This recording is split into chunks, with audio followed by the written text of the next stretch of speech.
Well, good morning, everyone. Jay Wong here. How's everyone doing in this beautiful Saturday morning?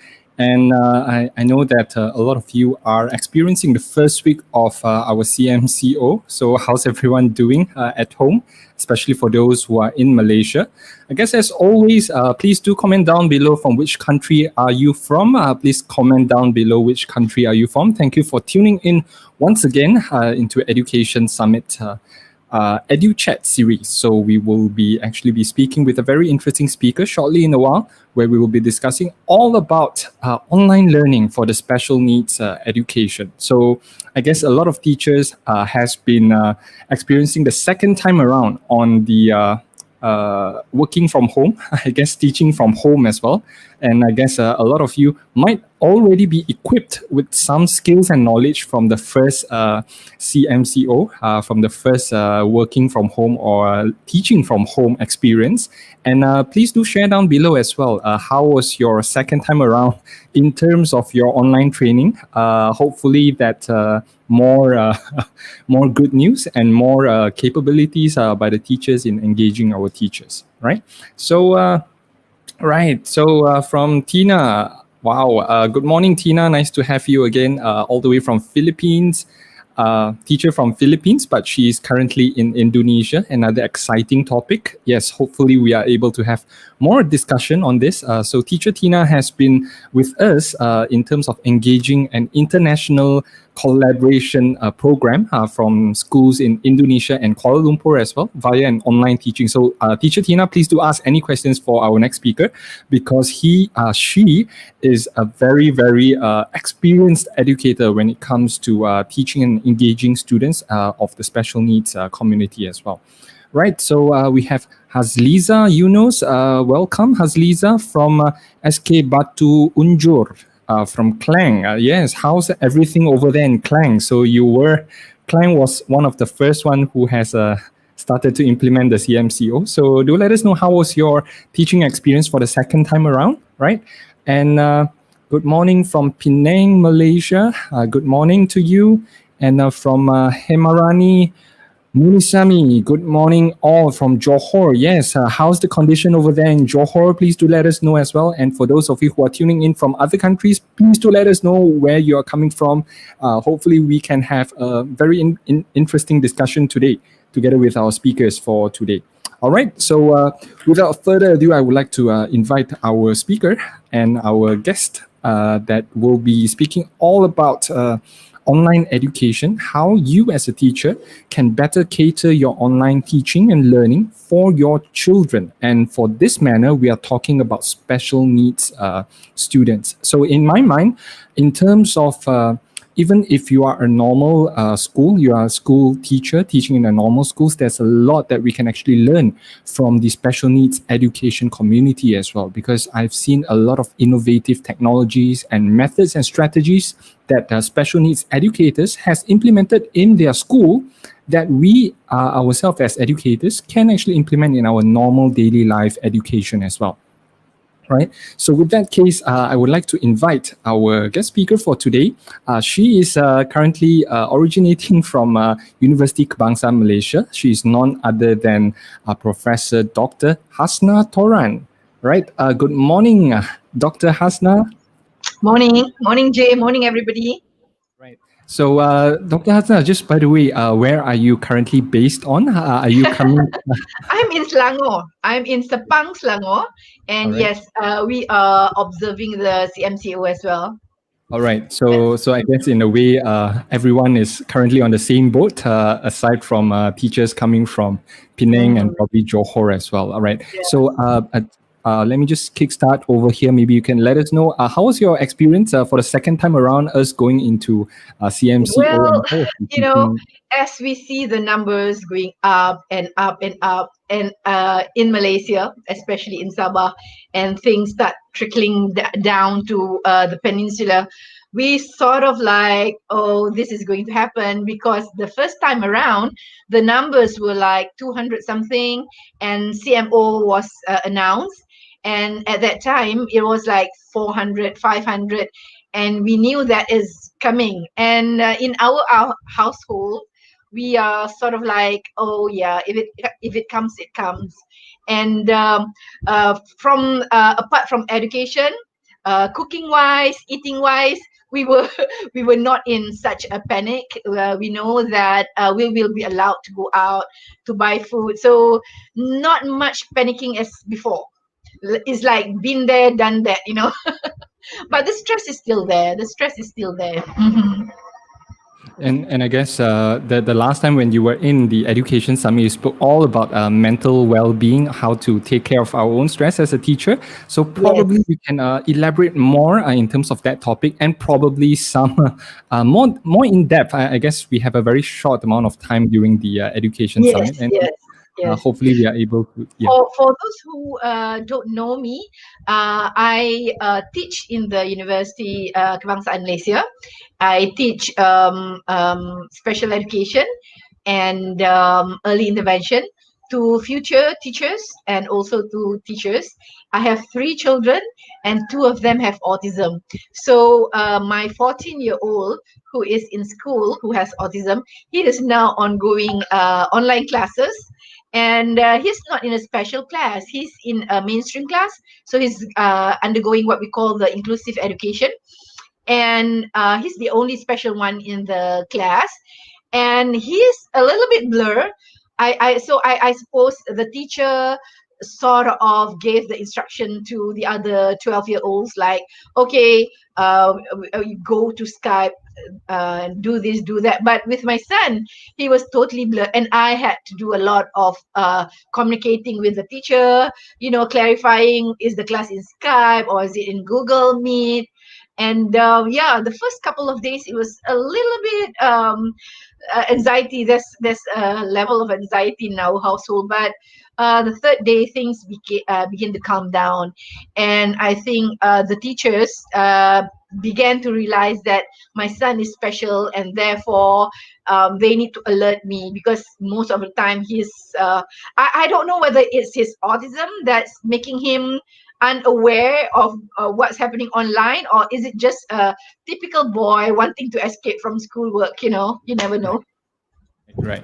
And I guess from there, hopefully today, I guess from my perspective, I would really like to have a conversation with Dr. Hasnah in terms of your experience, in terms of making an online learning experience for students, especially for the special needs students, a more pleasing and probably a more interactive approach, because I know that you have been involved with many teachers and also learning communities, and I guess you have a vast amount of experiences that we can really learn from. Hopefully you are able to shed some light in terms of some strategies, typical on the ground grassroots strategies that teachers can really take home and really implement in their schools or their online learning classes right after this. Yeah. Yeah, right. Like I'm in my 50s, you know, and Yeah. typical of Not people in the 50s, you don't really we look are that not you look as that good cheerful with, as ever, no, as let me clarify, energetic as we are ever. not that good with ICT. I, Right. I still find it amazing that I'm on online talks and I'm able to navigate all this ICT stuff just to keep on communicating with teachers out there. And I'm trying to keep myself abreast, learning new things. I have my own Facebook Live, weekly Facebook Live with teachers and with parents. But the thing is that in today's world, I think we are focusing too much on the ICT stuff, and we forget that the human touch is really, really very important. It's really very important.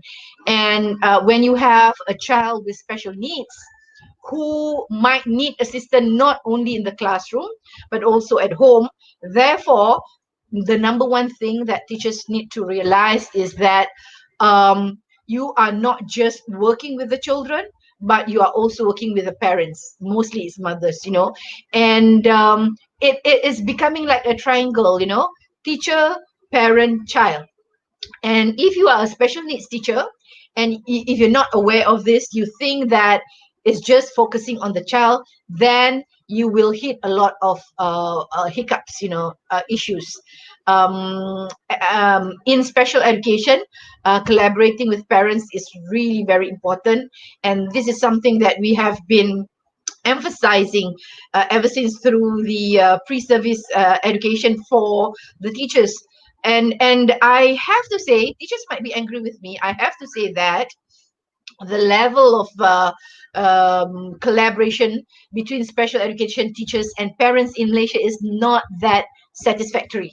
Right. It's not that satisfactory. Teachers are still a little bit wary of parents.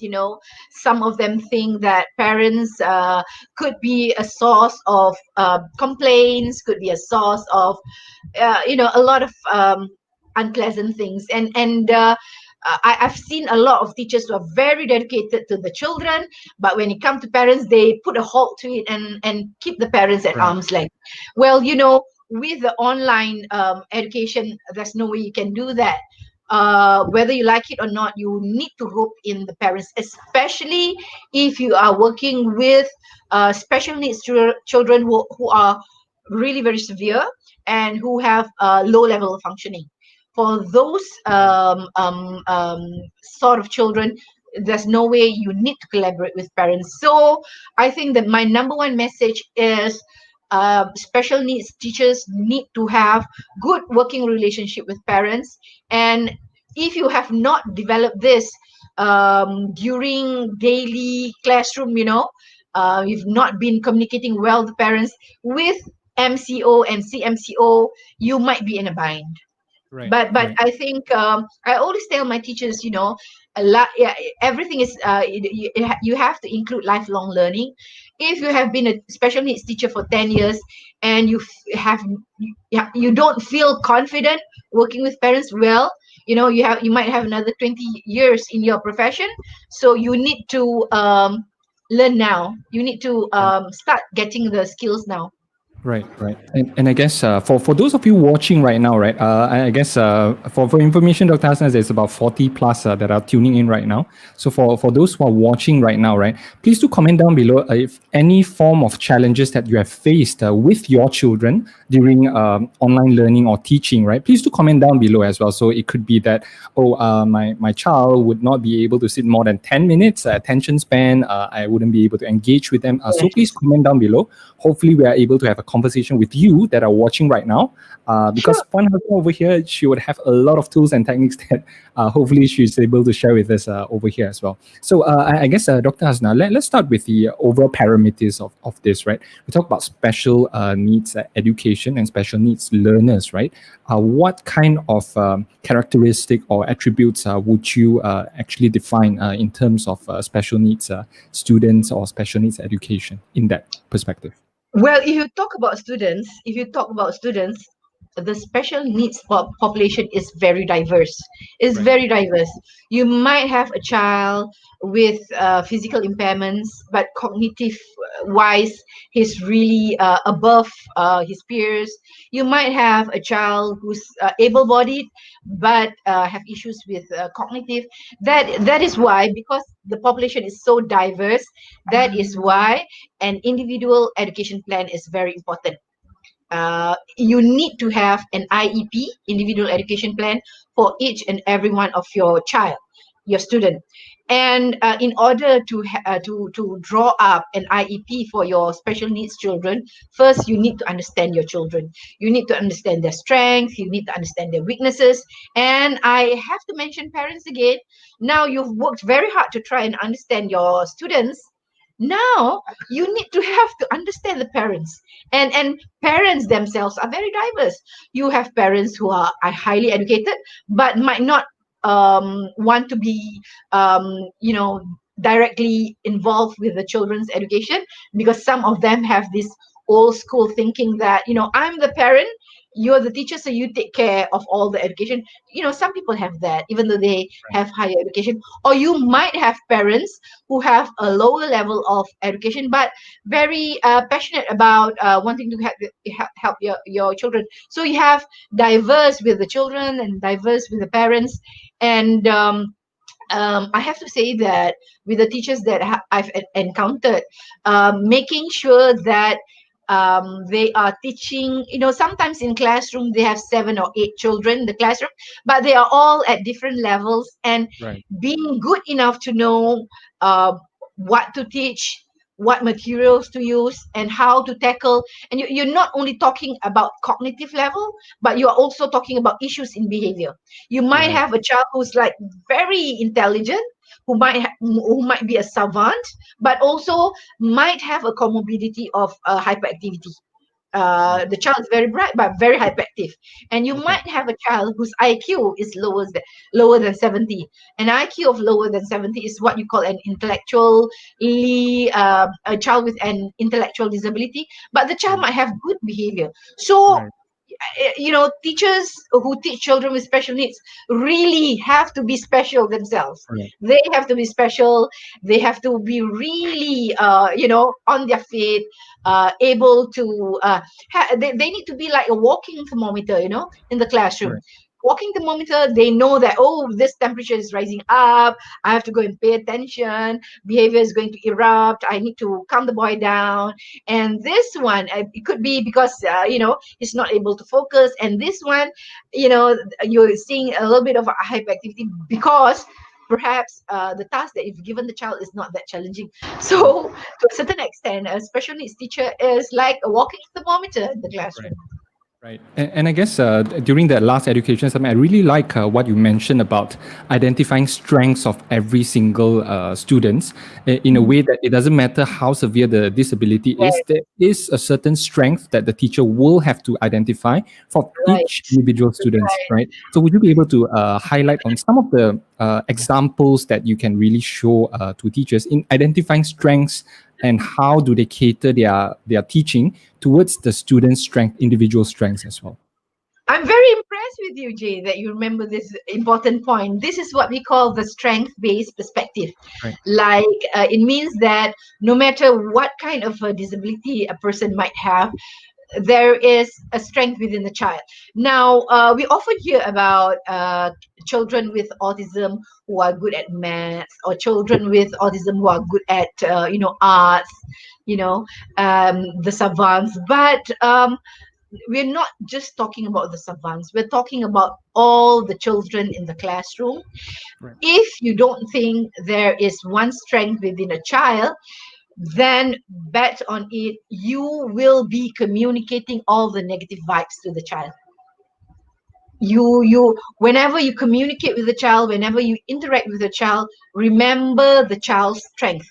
The child could be a very challenging cognitive wise.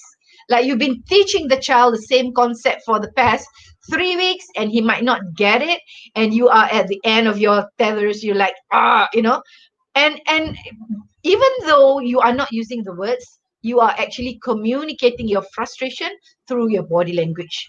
So you have to be careful about this.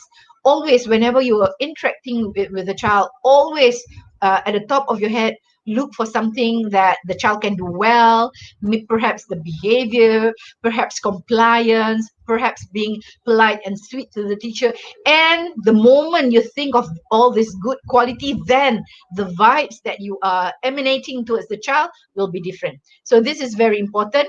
And again, if you don't have the skill, teachers, you need to start picking it up. And there are a lot of things that might annoy you. You are in a classroom, the children are very challenging, you feel like you're losing the control of the classroom. This is a signal that you need to train more. You need to go out there, get more information, get more knowledge. There are a lot of parties now who are sharing materials online, be it in Malaysia or outside of Malaysia. You need to go and get information. I always tell teachers that if you feel that you're not doing well, that is a signal that you need to educate more. You need to get the knowledge, and you need to get the skills. Right. Okay. And I guess from that way, teachers will have to be something like a Facebook, whereby they have to really detect the characteristic of each student. So be it, are they a fish? Do they learn well in in a swimming pool, right? Are they sort of like a zebra where they can run on the field?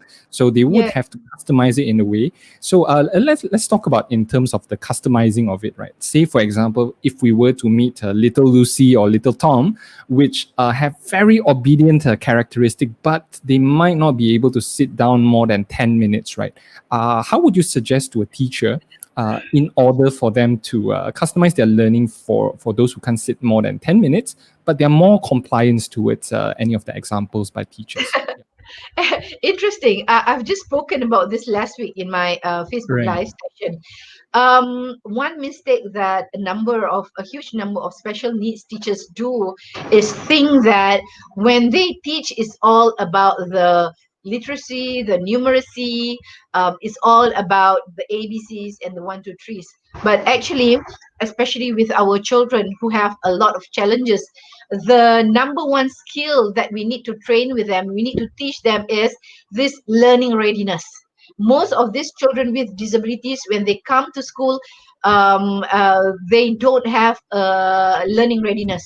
Means they are not able to focus, they are not able to follow instruction, they might not be able to sit and work on task.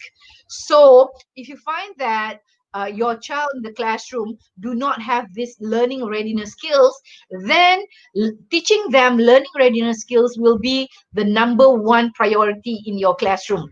And the ABCs and the number 1, 2, 3, that's secondary. Because if you do not address the issues of lack of learning readiness, then this lack of learning readiness is going to go through year 1, year 2, year 3, year 4, year 5, all the way up to the secondary school, high school, So as much as possible, during the first year, second year, third year, first to third year, we call this level 1 primary education. That's the time that you need to work on this. And it's a really game-changing strategy, because the moment the children have learning readiness skills, then the ABCs, the 1, 2, 3s are going to come to them so much easier. So I still see teachers struggling with behavior and struggling with focus. You have a child who's very sweet, who's not moving around, sitting at the desk, but you put something in front of her, she will be, elsewhere. No focus at all. And teachers are like at their wits end, like, how do I get the child to focus? Well, you think of it this way. I'm going to share the strategy. Right. For children to sit and to work at the table, at the desk, it takes stamina. It's not just us running, whether it's a 100 meters dash or a marathon. Those kind of physical activities need stamina, but not moving, sitting down at the desk and focusing, that needs stamina as well. And with that, just think about when you're training for a marathon. The first week that you train, you don't run 10 kilometers. Perhaps you will run 200-300 meters, and then you start building up on it. That's the same thing with getting children to focus in the classroom. What you need to do is you need to establish the baseline, get the child to sit, use your timer, perhaps on your smartphone, use a timer and give the child something that she likes to do, and you time. Even with materials that she likes to do, how long can she sit down and complete it? Okay, let's say 2.5 minutes. 2.5 minutes. So you know that the baseline is 2.5 minutes per session. And if you aim for the child to be able to sit for 20 minutes, then you are the one with special needs, not the child. How can the child jump from 2.5 minutes to 20 minutes? You need to be a magician to do that. So the next time you get the child to sit down, then provide the child with materials that's going to take her perhaps just 3 minutes. So you're just pushing it just by 30 seconds. So maybe this week, each time you give the child a task, it's just 3 minutes. And you see, has the child's focus increased from 2.5 minutes to 3 minutes? If it does, then next week is 4 minutes. The next week is 5 minutes. So you build up slowly, and getting children to acquire learning readiness skills take time, take a lot of patience. But my main worry is that most special needs teachers are not aware of this. And I think it's something to do with our weak teacher training. I have to say that, when we train teachers, we focus so much on teaching them how to teach children to read and write and do maths, but not learning readiness skill. Is something that we have not highlighted, and is something that we do need to highlight. Doesn't matter whether they've been special need teachers for years and years. It's something that they need to acquire. Right. So I would really like to speak more about the learning readiness of a child. Right. Say, for example, we just started CMCO, and then children are being introduced. Hey, you got to be in class on 11:30 a.m. For this class session. Right. So would you be able to walk us through in terms of what a teacher can do to prepare them to come in to ease them into the classroom so that they're more ready for the classroom? Would you be able to run us through the process on that? Number one, of course, you need to communicate with the parents. As I said, children with special needs who have high cognitive level, then they might not have problems with time management. 11:30 I have to be in class and everything, but this is what you call executive functioning, Jay.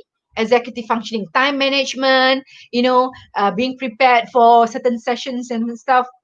And it's not I need to share with everybody, among the population with autism who are high functioning, who are those we are targeting to go to university and stuff. Quite a number of these high functioning youth with autism, they have issues with executive functioning. They have issues thinking that, the online class is at 11:30, so I have to start getting ready for it at 11. I need to get my laptop, I need to get the wires, I need to get my pencil case, I need to get my folder, my books. You have to start doing that at 11.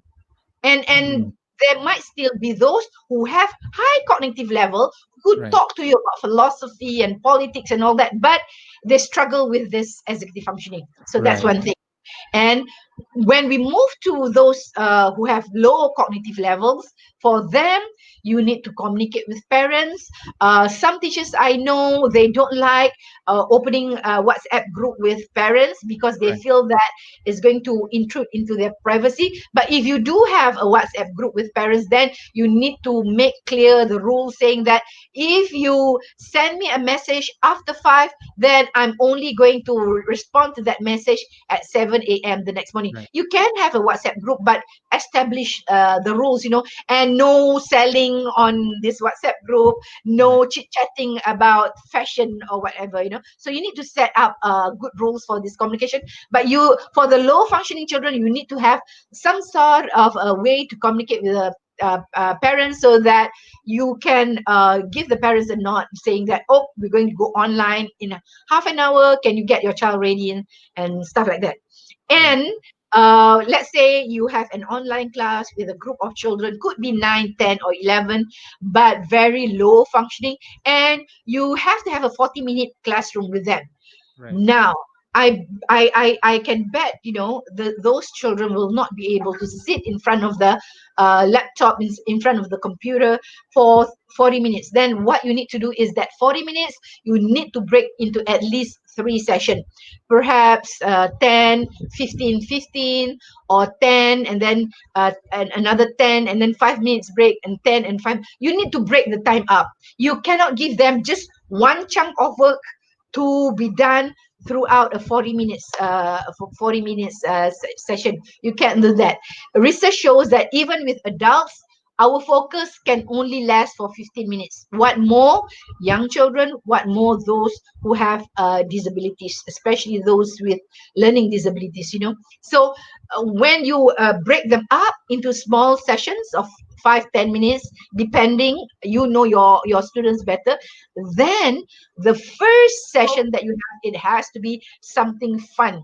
It has to be something that the children enjoy, so that when you do it, the children are attracted to stay at the lab. They might want to focus better. For the younger children, singing songs, action songs, baby shark. And for the older kids, perhaps, teka-teki, sharing puzzles, or a game, word games, or picture games. You have, picture snap, like you make sure that they have a group of pictures. Okay, hold up one picture and see who has the same picture. You can play games, and then you move into a more quiet behavior. I find that it is best that you this session you arrange them so that you have a happy, a loud session full of action, followed with quieter activities, followed by more boisterous activities, followed by, so let's say if you're teaching maths, then you have a sing song about numbers, and it might be a good idea if you have fun picture cards. Your kids better, whether they like SpongeBob or whether they like Frozen. If you want to do calculation, then you use those pictures, fun pictures, rather than just circles and squares. And that's how you go through things. You need to make your online activity very interesting. And I teach folks at the university level, and say if my class is at 2 p.m., sometimes I begin to prepare for the class from 10 a.m. Sometimes for a 3-hour online lecture, I need a 3-hour preparation. And for teachers, if you teach younger kids, it's the same thing. Sometimes for a 40 minutes class, you need to prepare for 2 hours, and that is something that we need to be at peace with. If you don't do your preparation, when you switch on the laptop for 40 minutes, don't be surprised if your classroom is going to go downhill. Okay. Yeah. So I guess, wow, you have just shared with us a lot of the different techniques in terms of how you structure your entire lesson plans. I guess it's almost like watching a movie, right? So there's like build up, and then there's like the climax, and then there's like a Yes. easy, and then Yes. yes, right. So start with something that is fun. And then the next activity must be something that is not challenging, something that they have mastered. Say they have mastered additions of single digits to the total of, say, 5. They can do 1 + 1 is 2, 3 + 1 is 4. Give them something that they are able to do, and then followed by something fun, again, like calculating up to the number of 10. And then next you give them something more challenging. So something fun, followed by something that they can do, followed by something challenging, and then the last thing you do is end up on something that they can do, because before you end, you want to say to them, wow, you can do this, yeah, you did so well. We're going to end now, but I'll see you again tomorrow. So the ending, you need to make sure that they feel that they are successful. Right. Yeah. Right. Like I always tell my teachers, when you teach special kids, 80% of the time you need to make them feel successful. And then what I'm saying is that 80% of your time, you need to make sure that they feel successful, and only 20% to sort of like push them, give them something challenging. Because most of the time, these children, when they learn, they hear, oh, you can't do this, why are you so stupid, why can't you master something so simple, and it erodes their self-esteem. So you need to beef them up, and as I said, 80% of the time must make them feel successful. So you see, Jay, I need to say, so you see, Jay, being a special needs teacher, you're a psychologist. You're not just a teacher, you're a psychologist. You're also an entertainer. And you are also a PR manager, because you need to have good PR working relationship with the parents. So it's an art, really. Being a teacher is an art. Yes. And I guess in a way, a lot of teachers has been asking us the question is that how do you make online teaching lessons to be immersive for them. So in a way to allow students to forget that they are actually doing a task, but in a way that they are into the moment, right? So they are enjoying the entire thing. It's just like watching a movie. You forget that you are in that experience of working with your teachers as well. Creativity, and if you ask me, where is that source of creativity? I'm sorry, I have to say it's Pinterest. Go to Pinterest. There are a lot of sharing there. Some materials they put up there for sale, but still there are a lot of things that's free. Go there, look for ideas there. And for teachers, I always say this: you need to have a community of learning. Right. In a school, when you're a special needs teacher, you're a minority, and most of the time when you talk to the teachers who are teaching the mainstream classes, they don't understand the issues that you go through. But thankfully with ICT, you have Facebook, you have Instagram. You need to reach out to other teachers who are teaching special needs children, and I encourage teachers to have this online village of special needs teachers, so that you can share. The first MCO we had in March, April, I saw teachers coming together. One might be in Johor, one might be in Kedah, one might be in Sabah, Sarawak, but they form Facebook groups and they share their lesson plan, they share the materials, and it was really a very good, because at times, as I said, as a special needs teacher, we feel like definitely in the school we are a minority. People don't understand the challenges that we go through. So this is what we call, formally it's called a community of learning. So if you have a community of learning, then life would be easier. You can share each other burden, you can share ideas, you can vent out about administrators who might not understand the issues that you face, vent out about parents. It's good. Right. And I really like that when you were mentioning about forming a community of teachers, not only for special needs educators, for all educators as well, because like what you mentioned, the ideas in terms of how do you engage them, how do you capture their attention, how do you sustain their ability or the stamina to go through an online lesson plans.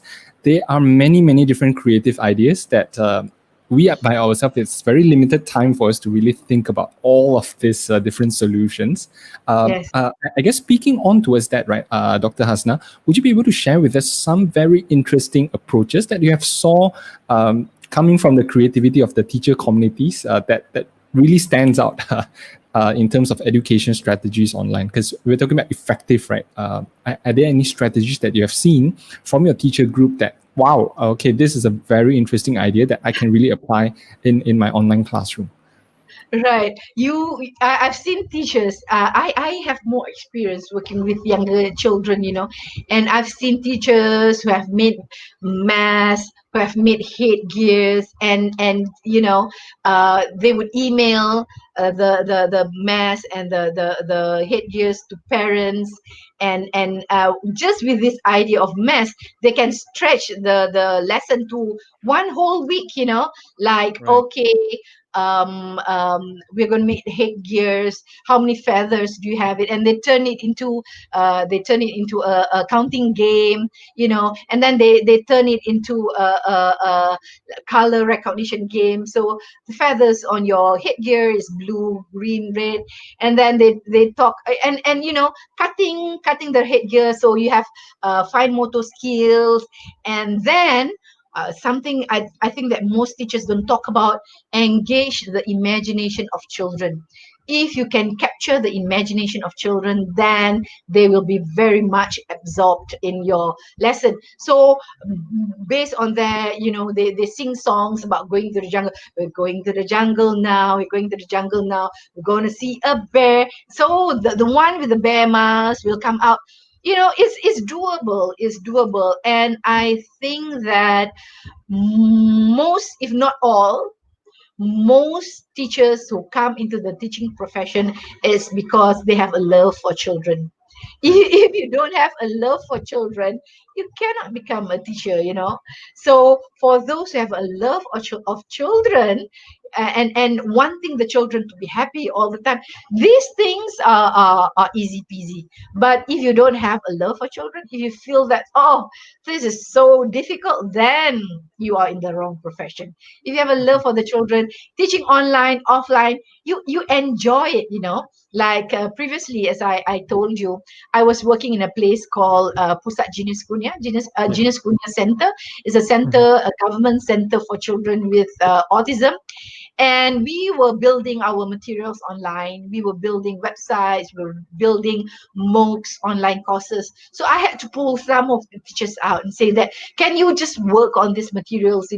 They were like, oh, do I have to do this? You have female teachers, you have male teachers, but they so enjoy being in the classroom with the kids, and they would make promises with me. Dr. Hasnah promised me that I have to work in the office on these materials for 6 months, yeah, then I can go back to my classroom. That's how much they enjoy being with children, and they, from time to time, they will say to me, oh, I feel so cut off from the children. I feel like I need to go back to the children. So we are looking at this kind of population, and if you are a part of this population of teachers who love children, then coming up with interesting ideas will not be difficult. Number one, engage the imagination of the children. And number two, as I said, 80%, 20%. Don't, especially with online classes, when you are in the classroom, as I said, you are a walking thermometer. You can pick up who's doing okay with the task and who are not doing okay with the task. You need to change the task. You need to make it easier or more difficult. But when it's online, you might not be able to pick up the clues, the cues from your children, whether they're okay or not. So my advice to you is you need to have a few levels. Let's say if you're teaching maths, you might want to have like the more challenging ones, the middle ones, and the easy ones. And the moment you see a child is like struggling and about to burst into tears because they're not able to do what you've asked them to do, then you can quickly change it to something that is so much easier. So play with children's imagination. And I have to make another statement.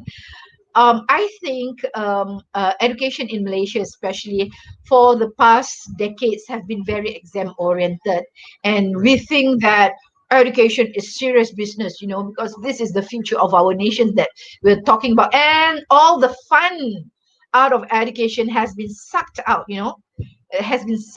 and children feel that it's such a chore to go to schools. It's such a huge burden for them to come to school, and that is so damaging to our children, to our generation. If you are a teacher, you need to inject the fun. You need to ensure. The thing is, you need to ask yourself, are the children happy? Are the children enjoying the lesson? If they are happy, if they are enjoying, then the window here is wide open for them to absorb all the information. But if it's not fun, then the window here will be really close, and it will be just a struggle. So if you want to teach numbers, teach through songs, teach through dance, and you still can do this online. Make sure that you are in your bedroom, so that when you jump around and stuff, nobody think that that you're going bonkers, talking and dancing to yourself. Right. And I guess from that case, right, in terms of teachers coming out with creative ideas to engage students as a whole, right? When we are shifting along from the low functioning group towards the higher functioning group, right? I would really like to find out from Dr. Hasnah, in terms of when we are working with the higher functioning group, right? So they could be in terms of like philosophers, they might have a very detailed form of thinking process, right? How would you usually engage with students like this in terms of where they might have their own world that they are engaged with themselves? How would a teacher be able to engage with them in terms of working with more higher functioning special needs students? Right. For children who have really high IQ, who have really high IQ, sometimes I need to remind the teachers that you need to be aware that your IQ is even lower than them. You know, Right. I've seen the autism population who are savants, Right. and they have higher IQ than the teachers. So Mm. number one, teachers need to be aware of this, and number two, if you talk about the lower functioning children and things have to be fun, things have to capture their imagination, and it has to be interesting. For those with higher IQ, they like challenging tasks. Right. Right. They like challenging tasks. So you go back to you go back to the theory of zone of proximal development, ZPD. Vygotsky's zone of proximal development. So with zone of proximal development, number one, you need to know what is the level of the child, and then you need to teach within that zone that the child is Right. on. Right. If you teach within the zone, then the child is able to grasp, to understand what is it that you're teaching. But for those children with higher IQ, not only are they at a higher level, but their zone might be wider. Right. Their Right. zone might be wider. So if you are aware of this, and you are able to prepare materials, teaching materials that will capture Right. their level of IQ, then Mhm. number one, you'll be doing okay. And Right. number two is you need to let them go. You need to let them go. And when children have higher IQ than you teachers, then you are no longer a teacher, you are a facilitator. Right. Yeah. Mm. Like, because, with ICT, children can go and get whatever information that they want.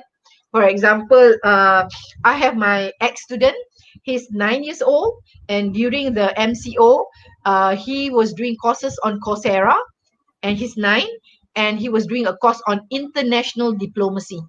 Wow. Yeah. So if you have a child with that kind of IQ, then as a facilitator, what you need to do is, where are the online sources that they can go, and they can go and get all the information to sort of like quench this intellectual thirst that they have, Right. to be able to identify what are their interests, and somehow you need to find ways to align their interests with the curriculum. For example, if you are teaching English, if you're teaching English, and you need to teach children to write short essays, and they need to get materials and pull out the points, and write short summaries. For other children, they might be talking about games. They might want to talk about my birthday, something that's really mundane. But for these children, then the same task that the other children are doing, writing a summary, but the content can be, it could be like astronomy, or it could be quantum physics, it could be something that is of their interest. So as Right. I say, for children who have a higher IQ, then the teacher might be more of a facilitator rather than a teacher. Right. So it could be a switch around whereby the students himself be the information contributor, and the Uh-huh. teacher sort of facilitates the student to have all this information by that hand. Right. Yes. And in a way, Dr. Hasna, when working with different spectrums of students, right? I guess in the Education Summit, we spoke a lot about this in terms of finding the sweet spot, right? Not too hard for the brain to function and not too easy for them to get bored. Of proximal development. Read up Right. on it. Just read up on it. Vygotsky's. Right. I guess in a way, do you group those normally in online lessons, right? Those who have probably higher range in terms of their proximal development, will you group them into similar levels of difficulties of students in terms of the classroom learning? Yeah. I think if you run special education unit, in Malay they call it program pendidikan khas integrasi, or PPKI. Right. Usually what they do is they try to group children with a similar cognitive level in one class, Right. and not really according to age. And I think that might be easier for the teachers, because if you have a classroom of 11-year-old and you have two whose IQ is below 70, and might have one whose IQ is 120, that might be very difficult. The preparation of materials might take much longer time. So I suggest that we group children according to their cognitive level. Yes. Right. And I guess during the Education Summit, you spoke about capturing data and really monitoring data based on the students' feedback, right? And being able to determine their strengths and weaknesses from there. Would you be able to share with us in terms of when you train teachers or when you work with teachers, right? What kind of data, the basic data, does a teacher usually measure, or do they usually observe when working with a special needs student? Right. When you mention data, teachers would be shaking in their boots, and they're saying that, I have to deal with children with various behavioral issue. I have to deal with children who, various levels of cognitive, and having to get them engaged, be interested in lesson. And you're talking about data. Well, the way we do it, the way I advise teachers to do it is simplify the data. And I always say that, rather than testing children, because people think that in order to get data, you need to test. You need to run tests to see whether they've mastered it or not. And with me, I say that teach, teach, teach, teach, teach, teach, then you test. Right. Not teach, test. That way you are spending way too much time from teaching itself. And it's the teaching that's going to help the children. So teach and test very, very, limit the testing that you do. Instead of testing, you can do observation, you can collect sample. That is why for children with special needs, students with special needs, they need to have their own folder, and at the front of the folder, you need to have a copy of their individual education plan. And if, say, you have 5 learning objectives for the child, then in that folder you need to have 5 sections. And say you are focusing on writing, and you're focusing on 2: writing, the quality of the writing, plus the content of the writing. You have 2 things that you're measuring there. Then in that whole week that you have been teaching the child, pick which one is the best output that the child has done. Which one is the best writing? Take that, write the child's name, write the date, and put it in the folder. And you do it every week. And after a few weeks, you go through and ask yourself, is the child progressing or not? Based on the samples that you've collected, you can see that. And the same thing with maths, and you can either collect sample, or you can just have an easy list of, you've broken down the maths into small steps and see. And when I give scoring, some special education teachers are crazy enough to give a 10-point scoring, 0 to 10. How do you differentiate a point of a score of 7 to a score of 8? So what I do is 0, 1, 2, 0, 1, 2. 0 means the child has not mastered it. 2 means the child has mastered it well. And 1 is a work in progress. The child is able to do it, but it's not perfect, or the child is only able to do it with help. Then you give the child a score of 1. So when you look at the scoring, if it's 0, 0, 0, 0, then you need to change either the materials, or you need to change the way you teach. Okay, if you're teaching and is 0, 1, 1, 1, 2, then you can see progress. So it's as simple as that. So teachers, don't be scared of data. Don't be scared of data. Data needs to be simplified. And I would like to add another thing. I don't know about the Philippines or Indonesia, but I see this phenomenon in Malaysia. That is, urging teachers to engage more in documentation. Right. We have this rancangan pengajaran harian, the daily teaching record. You have that paper, and somehow as a society of educators, we think that the more documentation that you have big folders, you have whole shelf of folders and more papers, that means you are a better teacher than Right. someone who has a skinny folder with a few papers. Now that is wrong. That is wrong. It really disheartened me to think that we're forcing our teachers to sit in front of the laptop and write and churn out papers upon papers, document upon documents, just to be put into folders, put on shelf to sit there. Don't take away the time teachers have to spend with the children. The more the time teachers are engaged with students, the better. So whatever documentation that you want the teachers to do, make it as simple as possible. When I was in junior school, all I don't know whether this is going to shock people or not. Rather than having daily lesson plan, we only have weekly lesson plan. Right. One document for 7 children for the whole week. Just one document, not like one document per lesson. That's too much. We have to move away from this craze of documentation. Right, right. And I like what you mentioned about 0, 1, and 2. And so 0 is have not mastered it. 1 is in progress, and then 2 probably just master it. It's almost like looking at decrease, right? So it's like, oh, I gotta fix It's this. And simple. yeah, Always make it simple.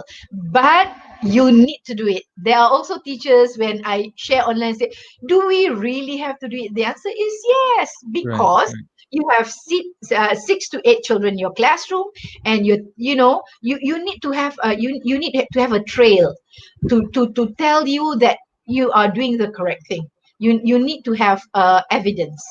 right. And I guess it's a very good method to really monitor the children's capabilities. So it Yeah. sort of like gives teachers and probably the teachers team to know which to work more on, and which to really allow them to move on to the next chapter from Right. there.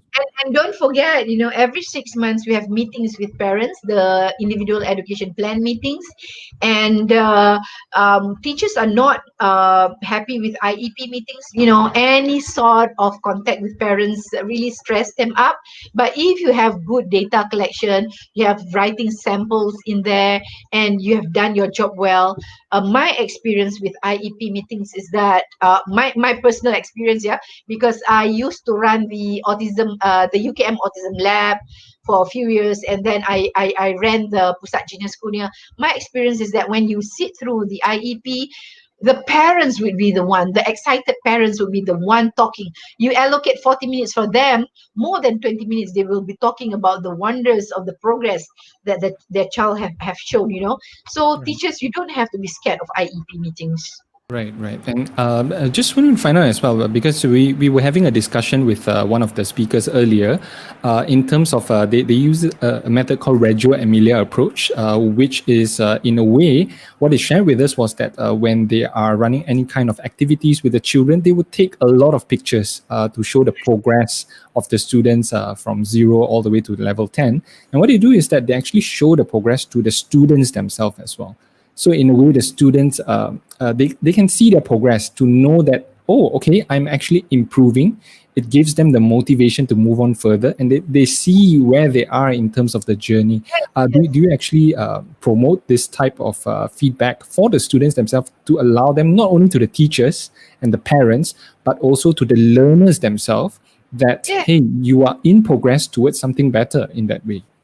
Right. And this is one of the reason why we have those display on the walls. Yeah. And it's really funny. Sad kind of funny. When I go to classes, they have that display on the wall, and they might have a picture of an airplane. What they do is the teachers will look for a picture of an airplane.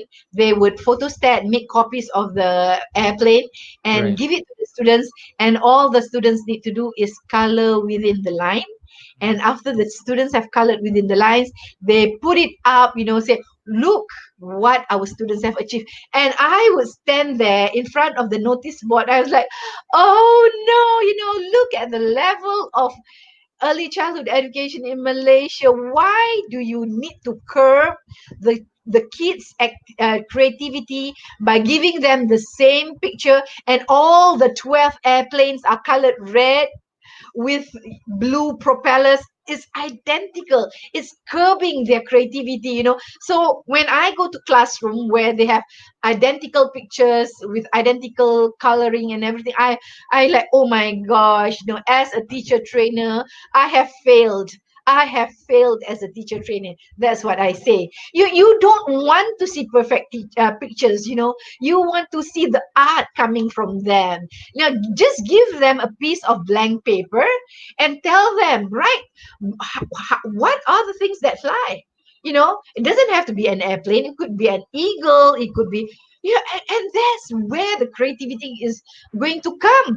But to photostat the same picture and giving them to the children and asking them to have all the airplane in the color red, all the propellers in the color blue. Oh my God, So that's the thing. That's the thing.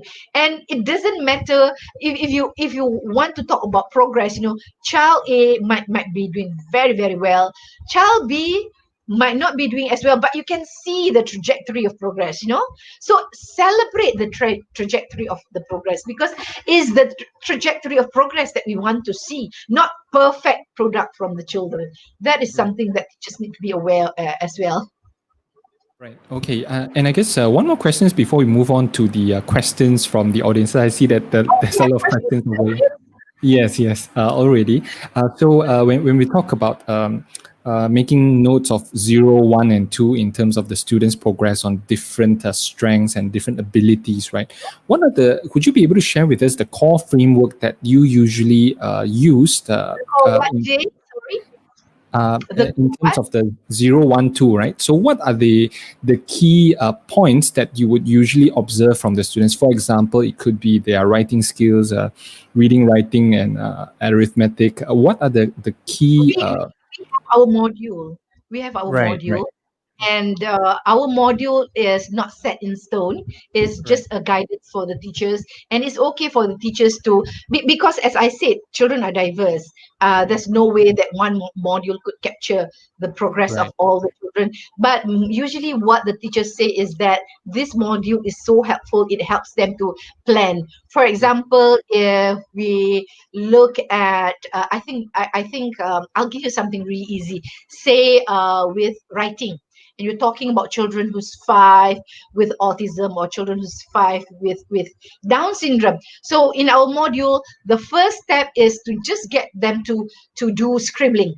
Just give them a piece of paper, and can they sort of like menconteng, can they scribble? You will find that some children, even grasping a pencil is difficult. They're not able to grasp the pencil, or they might be able to grasp the pencil, but they're not able to control their movement. And some of them might scribble, but they do not apply pressure, and so you can't see any markings at all. So the first level is just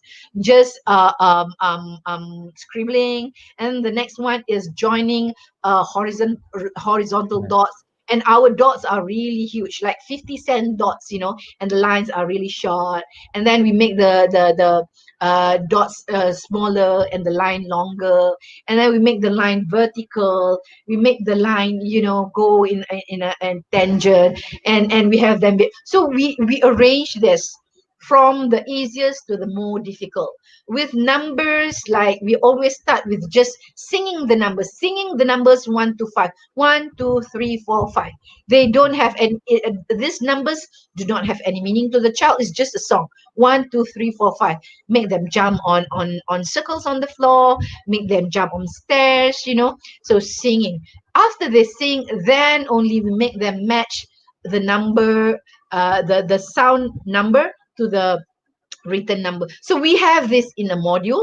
So teachers go along this module and they go 0, 1, 2, 0, 1, 2. And it helps them to plan ahead, and when we talk about zone of proximal development, we have this module, and one child might be further ahead on this module, another child might be behind, but the module helps.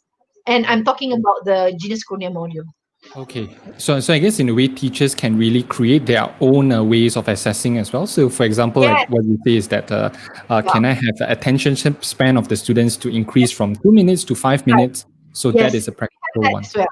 Yeah, we have that as well.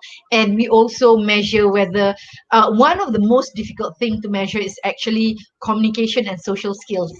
And social skills. Like, how do you break down social skills? So we break down social skills to interacting with adults, and then next interacting with children of their age, and then we break it down to interacting with just a small group of friends, three in a group, two in a group, and then to a bigger one. So it is still measurable, but it is something that is more difficult for teachers, because I guess that during their pre-service training in teacher training colleges, they were not taught how to measure the progress of children's social skills, I think. Yeah. Right. I guess when we talk about communication and social skills, I'm trying to find out, even me myself, how do I increase my communication and social skills as well? I mean, during when I was like secondary school, it's kind of awkward. I do not know how to communicate with people, and we always start with books, right? Memorizing. Hey, these are the questions that you can ask someone, and these are the ways that you can interact with someone. This is because our education in Malaysia is very exam oriented. So it's all about the content, and have exams and get those content memorized and on paper. And I think it's really high time that we move to looking at the soft skills. That's why when they have studies of graduates' employability, they find that graduates from universities abroad have higher employability level than the local graduates, and the reason being is the soft skills, the communication, the leadership, the teamwork, and I I really had to laugh, because I was in a talk at a university about the soft skills of university students, and they were talking about teamwork, they were talking about communication, and I, because my background is early intervention, which is talking about young children, I'm saying that we don't need to be talking about the soft skills for university students had we been focusing on these skills at a young level. Right. Yeah. It's very funny in a way, Dr. Hasnah. When I was, I guess during secondary school, it was so tough for me to communicate with other people that I have to resort to finding a book. That book is called How to Talk to Anyone. So they give you like practical 99 questions or 99 things that you can speak to everyone, and I sort of like memorized the entire thing. I don't know if it really helps, but in a way it sort of like sets some foundational way on how you interact with someone, and I guess that's a very interesting approach as well. So do we go with a memorizing way and then slowly organically transfer it towards a more natural approach, or do you allow them to develop their own natural approach as well? It's a huge debate. Well, the thing is, Jay, if you go, to a certain extent, I think we cannot point fingers to the teachers. If you look at the size of our class, 40 to 50 children in a classroom, there's no surprise that teachers are always saying, "Can you be quiet? Can you listen to me?" Controlling, children 40 and 50. So these children, they grew up thinking that, I have to be quiet, and then when they are in university, you expect them to be articulate. Right. And even worse, probably when they are speaking to other people, they would say the same thing as, "Oh, can you be quiet?" We need to be quiet in a way. It's sort of like get transferred around as well. All right. So I guess, Dr. Hasnah, let's move on into some questions from the audiences over here. Let me bring out one of the questions from Hasliza Yunus. Doctor, I'm a preschool special education. So my students are 6-year-old, mostly autism. So since MCO, I need to do online teaching, focus on learning readiness skill. What are the suitable activities or tasks that I can share with the parents? Wow. Okay. So we talk about having parents involved as well. Any comments in terms of having learning readiness skills? Wow. I almost feel like teacher Hasliza will have to have sort of an online class with the parents, and this is why we need to have clear communication with the parents uh, prior to the MCO, MCO.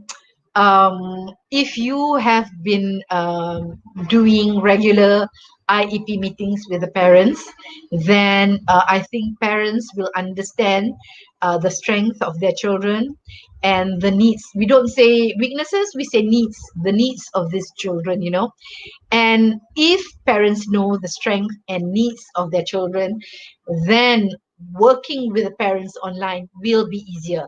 But if you have not invested time in communicating with the parents about at what level their children are, then you might have to work harder during the MCO. Right. And I think perhaps to be successful, you need to my advice is come with a short simple instruction to parents. Say that, okay, parents, boleh tak, can you check how long can your child focus on a task? Perhaps teacher Hasliza can have one sheet of A4 paper with Right. a maximum of 5 or 6 questions. How long can your child sit? You know, find an interesting activity and time, how long your child can sit. And then what teacher Hasliza can do is, you find the materials, whether interesting pictures to color, or maybe puzzles on a piece of paper, maybe matching games, interesting ones. Sometimes you have to make yourself. For example, my son, when he was growing up, he was crazy about this game called Plants vs. Zombie. Right. So Right. when the teacher wanted to teach him to do counting 1 to 10, so the teacher would photocopy the picture of the plants, not the zombies, the plants, and get them to get him to count the plants. So you might need to build your own materials that is interesting to the children, and pass them to the parents, and have a small chart.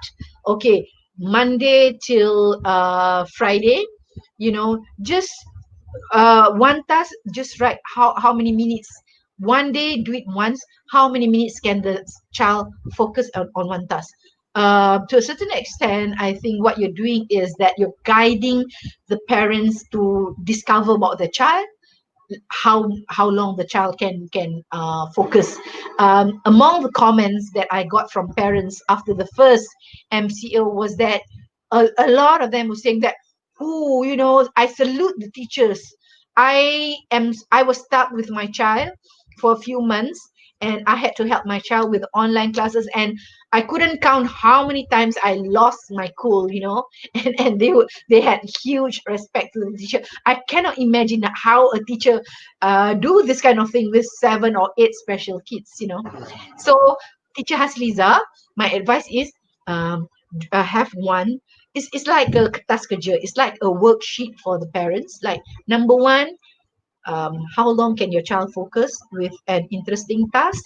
And then number two, every day, find a time, set aside how many minutes, and give the child this interesting task, and see whether the time that he can focus on the activities can be increased. So it's almost like the teachers need to coach the parents, and the you need to understand that teachers have their own stresses. Teachers have their own kids too, teachers have their own dirty dishes as well, and the floors to sweep and to mop, same thing. And parents are facing the same issues. So we can go on with our online learning, but be more relaxed about it, like don't stress people out, and hopefully the parents won't stress you out as well. All right. So I can see that it's a very systematic approach, a simple, bite size, and to show in clear format to the parents that, hey, this is what I plan to do and why am I doing it in that way. Okay. Right. Communicating. Yeah, and I guess Dr. Hasnah, there's another related comment over here as well. It's quite long over here. So I've been a homeschool teacher at the center for 10 years. Main challenges I have is to overcome is running 2-hour classes, 7 to 8 years old per week. So during MCO, CMCO, RMCO, my organization just dumped the classes without thinking about teachers' ability, right? So I guess he's actually making a very interesting point over here that special needs class, in terms of the ratio, right? 3 to 5, behavior, hyperactivity, and restlessness, curiosity, and more, in terms of big challenges that I face. So I guess let's zoom in on in a couple of questions or special points over here. In terms of behavior modification, I guess in a way, hyperactivity and restlessness and curiosity as well. So let's maybe we don't have much time to tackle on all of it. So Dr. Hasnah, your choice in terms of behavioral, hyperactivity, restlessness, and curiosity as well. Any one of it that you would like to address in terms of this? These are the key challenges. Wow. I think Facebook user, I don't know what's your name is, I think you might want to use the shotgun approach. You might have one session where you gather all the children, and if they're very hyperactive and they are not able to focus, then you need to have the parents sit next to them or behind them, and parents will become sort of like the teacher aid. When you do sing songs or when you do activities, then the parents have to help the child next to the child or behind the child. You need to have that. And another thing that you need to do is you might need to have like a time. Let's say if you have 3 hours, then perhaps you just do 1 hour of online classes. The other 2 hours, what you need to do is do break it down individually. Maybe each parent and child diet might get 20 to 25 minutes each. So you have the group time plus the individual time. If you try and have 3 hours group time, I think you're going to die, because I have that. I have a 3 hour online lecture with my students, but they are in their 30s, in late 20s, early 30s. These are university postgraduate students, and after 3 hours, I feel so tired. I have to go somewhere and just have a rest. It's so tiring. So my advice to you, with low functioning kids with lots of behavior issues, do not have 2 to 3 hours at a stretch. Break it down. If you need to have a group activity, maximum 1 hour, or what you can do is perhaps that 1 hour you have 15 minutes of boisterous activities, and then 10 minutes of quiet activities, followed by another 15 minutes of boisterous activity. So that 1 hour, you break it down into small chunks. And then the next 2 hours that you're being paid to run classes is to give one-to-one consultation to parents. And I think if you make your consultation that 20-25 minutes, sharing a skill, and again, as I said, you want to make children feel successful. The same thing here. You want to make the parents feel successful. Focus on something. It could be like a fine motor activity, and focus with that. And I think that one-to-one session with the parents, number one, get the parents to choose what is it that they want to focus on. One parent might want to focus on writing skills. One parent might want to focus on maths. One parent might want to focus on reading. Because if you are catering to what they feel they need, then the parents will be more invested than you saying that, okay, you need to work on writing with your child. And that parents might say that writing is not important. What's important is my child is, having behavior issues. So you need to listen to parents' needs. So that's my take on that. And I think it would be good if you could give some tips to the parents on how to deal with their kids being cooped up in the home for days and days, for at least 2 weeks. Give some of the tips are: number one, have a good daily routine. Bedtime is always at 10:30, and waking up, the routine is you wake up, have a good bath, brush your teeth, change into new clothes, then breakfast. Tell the parents that if they have routines, then the child would calm down better. Because for children with autism, routines have helped them to calm down. You can tell them that. And then you can tell them to have physical activities in the morning, like switch on something on TV, on the laptop, with exercise. Do exercise with the child, because they are not able to move outside. They need to have a channel where they can drain out the excessive energy they have. So you need to work with the parents, and as I said, you need to have a good working relationship with the parents. Okay. Well, I guess in a way, for teachers, in ideal case situation, right, it will be complete 100 collaboration with parents, that working together with parents to work with the children as well. So in a related question on over here, by Facebook user, is that some parents are so busy in their work for the whole day, especially during CMCO, that there's no more time for them to assist with their children in terms of modular online schooling, because they were too tired, right? So I guess, Dr. Hasnah, you faced with a lot of this type of situation, and I guess a lot of teachers out there as well. How can a teacher actually work when parents might not be so convenient, probably in their work-life schedule, to really keep this on together with the students to ensure that learning continues from there as well?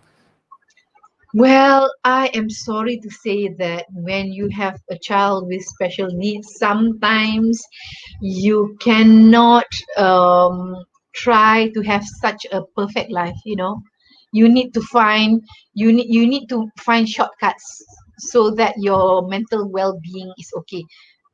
I'm talking to parents. I'm talking to parents. So the laundry basket is a bit overflowing. You need to be okay with that. The floor is always messy. You might want to invest in that robot thing. You need to find ways to accommodate your child. Raising a child with disabilities will definitely demand more energy, more time, more dedication, even more money. And when you have a child with special needs, if you can settle all these things mentally during the first year of diagnosis, so much the better. I have seen parents who have not come to terms with having a child with special needs for a decade. The child was diagnosed with autism at the age of 4, and the child is already 14, is already 10 years, and the parent is still having upheavals about having a child with special needs. That's going to kill you mentally. Of course, when you get the news that you have a special child, it's going to be devastating. It is. But you have to be resilient. You have to bounce back. You have to find the rhythm. Okay, so other people are cooking rendang. Other people are cooking rendang. Okay, you cook something simple, just soup. Simplify the menu that you cook, simplify the clothes that you wear. You look at me, most of the time, because I have 2 special kids, so most of the time I wear tudung that you don't need to iron. It might not be fashionable, but this kind of tudung is good for my mental well-being. You need to come to terms with the issues that you face. Okay, right. And yeah, work will always be there. But if you have a good rhythm at home, it's so much easier.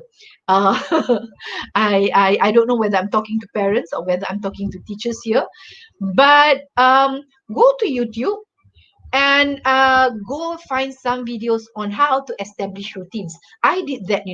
I learned from YouTube. And because sometimes we are so busy, we don't see the forest for the trees. And I realized that my chaotic life is because I don't have routines. So now I have routines. For example, sorry, I might be going off topic now. In the morning, my child wakes up and my child needs to go to school. So his school clothes, his bag, his shoes, socks, and then breakfast thing, and then getting him to be ready. So we now I sort of have a list. These are the things that we need to do. So for breakfast, we need to always have bread. We always need to have milk, jam, and eggs. If we have these things, then breakfast is settled. So every day I need to make sure that there's bread for breakfast. If there's no bread, then tomorrow's routine is going to be huru hara, and we need to have Milo, we need to have sugar. You need to have routines, morning routines, evening routines, afternoon routines. And not only routine is good for kids with special needs, is also good for parents who have special needs. And you know you cannot say that I am busy working, putting the bread and butter on the table, and therefore you can't. So just like we train children by the minutes to sit at the desk, from 3 minutes we try and get them to be able to sit down for 20 minutes. The same thing with parents. I always say to parents, and this is something that I do for myself as well, just spend 15 minutes every day with your child. 15. Don't be too ambitious. If you think that, oh, I need to work with my child and I'm going to spend 3 hours, itu bohong. Itu bohong. For the international audience, is not going to come true. It's not going to come true. You will not have the stamina to sit for 3 hours with your hyperactive child. Your hyperactive child will not be able to sit for 3 hours. But 15 minutes a day at the desk is manageable. And the clue is to make it effective is 15 minutes every day. Okay, if you cannot make it every day, maybe 6 days a week, and Sunday is a day off. And you will find that even though you're spending 15 minutes with a child, over the months, the child is going to improve so much. And you say that I cannot manage 15 minutes, start with 5 minutes. Start with 5 minutes. At one point in my life, I was commuting 3 hours a day to work. It was crazy. I'm glad that I'm over that bedtime. 1.5 hour to go to work, 1.5 hour to come back. And by the time I come back, it's already dark, and I have household chores to do, and children. At that time, my child was reading to read. So what I did was I just lie on the bed, call him, have a few simple books by the bedside, and say that, okay, read one book.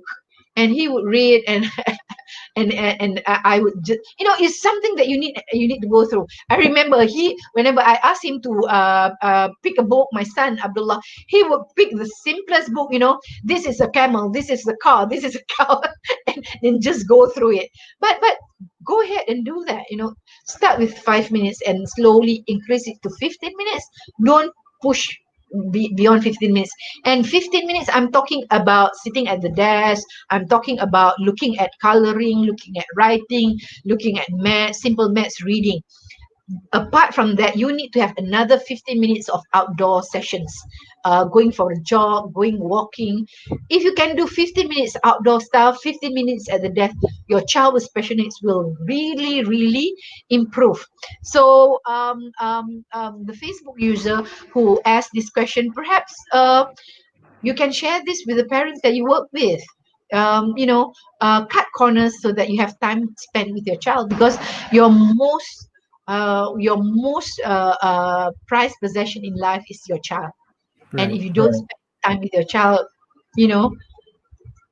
that's such a pity. I guess on the side note as well, Dr. Hasnah, when we're speaking about routines, right? There's a book that I read the last time. It's called Daily Rituals: How Artists Work. So it's basically a book documenting about all 100 over artists or special people like Nikola Tesla, Benjamin Franklin, how they develop their routines. You need to write the title of the book in the comments somewhere so that people can look it up. It sounds like a good book. Yeah, so it's very interesting how a lot of the so-called successful people actually develop their daily routines. Every day at 9 o'clock, they will do this, and then they'll do this. It sort of like reduces the mental stamina for you to make decisions on like what you were saying, the ironless. And of late, I've been following some people who are practicing minimalism in their life, and talking about how to simplify their life, not to be straddled with unnecessary activities or unnecessary things. And there is one person called Joshua Becker, if I'm not mistaken, and his advice is to buy yourself seven black t-shirts and wear black t-shirts every day. And wear the same clothes every day. And as a Right. woman, I find that quite difficult to follow, Like Simon because Cowell or Steve Jobs, yeah. right? But what he's saying is that you can really simplify your life. And I think at my age I tend to agree more with that. Right. Yeah. And I guess over here as well, I just like to bring out something over here. I guess you have a fan on the Education Summit platform. It's like Joyce. Who Yeah, are you, Faith? Magdalena, my favorite speaker, Professor Hasnah, and Ashley as well, driving in me too. Joyce is actually one of the teachers from Jakarta. She's working with special needs students as well in some of her classes, right? So, yeah. And I guess one more question before we move on with some of our discussions over here from Aziz Rajab, right? So, um, in terms of teachers need real feedbacks from real classroom teaching and learning, how do you overcome these issues? But unfortunately, this is very seldom offered to teachers. Your comment, please. We spoke a lot about having teacher communities whereby teachers give feedbacks and solutions towards each other. Dr. Hasnah, would you be able to share with us how important it is on how, when you created a support group or community of learners, right, providing feedbacks, providing troubleshooting and all of the solutions, how powerful it is for teachers to actually establish, especially during MCO, especially during the lockdown, and for the betterment of online teaching form towards that. Thank you for that question, Aziz. Yes. Right. If you have a community of learning, it doesn't matter whether it's online or whether it's face to face. If you have colleagues in your or working in the school that you're working, so much the better. And nowadays, I think what you can do is take videos of your teaching. You can ask your colleague to take a video and share the video with your community of learning. Get them to give you feedbacks, and if you don't feel comfortable with sharing videos of yourself, perhaps just photos, that is useful. Because I find that special education has something to do, special education is very, very closely linked to values. And sometimes people who we work in the same school, in the same special education unit, might not share the same values that we have, and therefore we don't feel connected to them.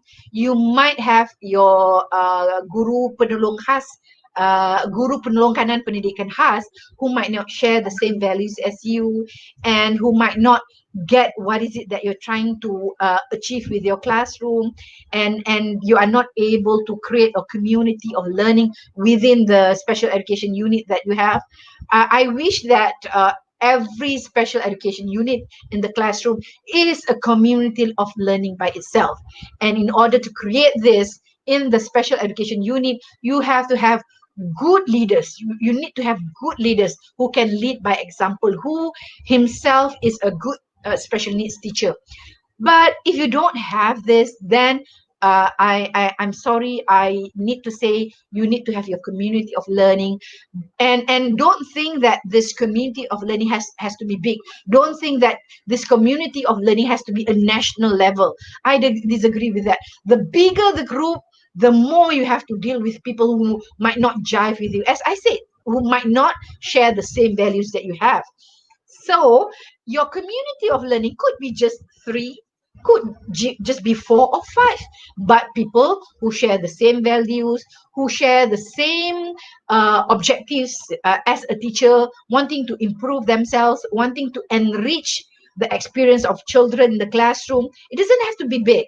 Well, you might think that the bigger the number, the richer the experience will be. But then again, it might, that it, people might not, you might not jive with those people. It doesn't have to be big, but it happens to be big, then good enough. And just start growing. This community of learning too needs to grow. And the way you need to grow this community of learning is by being a good contributor yourself. Perhaps you are doing it via a Facebook group. Share pictures. What are the things that work? What are the things that do not work? It can be done. And I think, Jay, that is why this old lady called Dr. Hasnah, I am delving into social media just to share with everybody. I have my Facebook live for parents every Saturday at 4 p.m. Not on my Facebook, but on my Facebook page, Dr. Hasnah Toran. And for teachers, I have it every Sunday at 8:40 p.m. 8:40 p.m. on Sundays, and I try to limit it to 40 minutes. We pick a topic and we talk about it.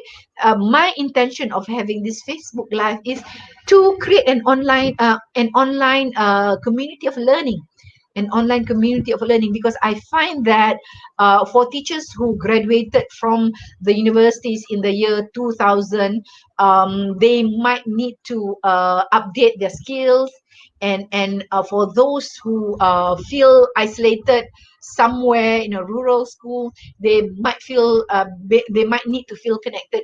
So this Facebook Live of mine is my own personal experiment, and I'm planning to take it one step higher soon. I've plans for it, but at the moment now we're just warming up. We're just getting the teachers to be familiar with the stuff that I share. So I'm creating my own community of learning, and I think everybody, all the special needs teacher, you need to have it too. And you could have two communities of learning. You might have your small intimate one with close friends, with like-minded friends, and you might have one that is bigger, and you don't need to limit yourself.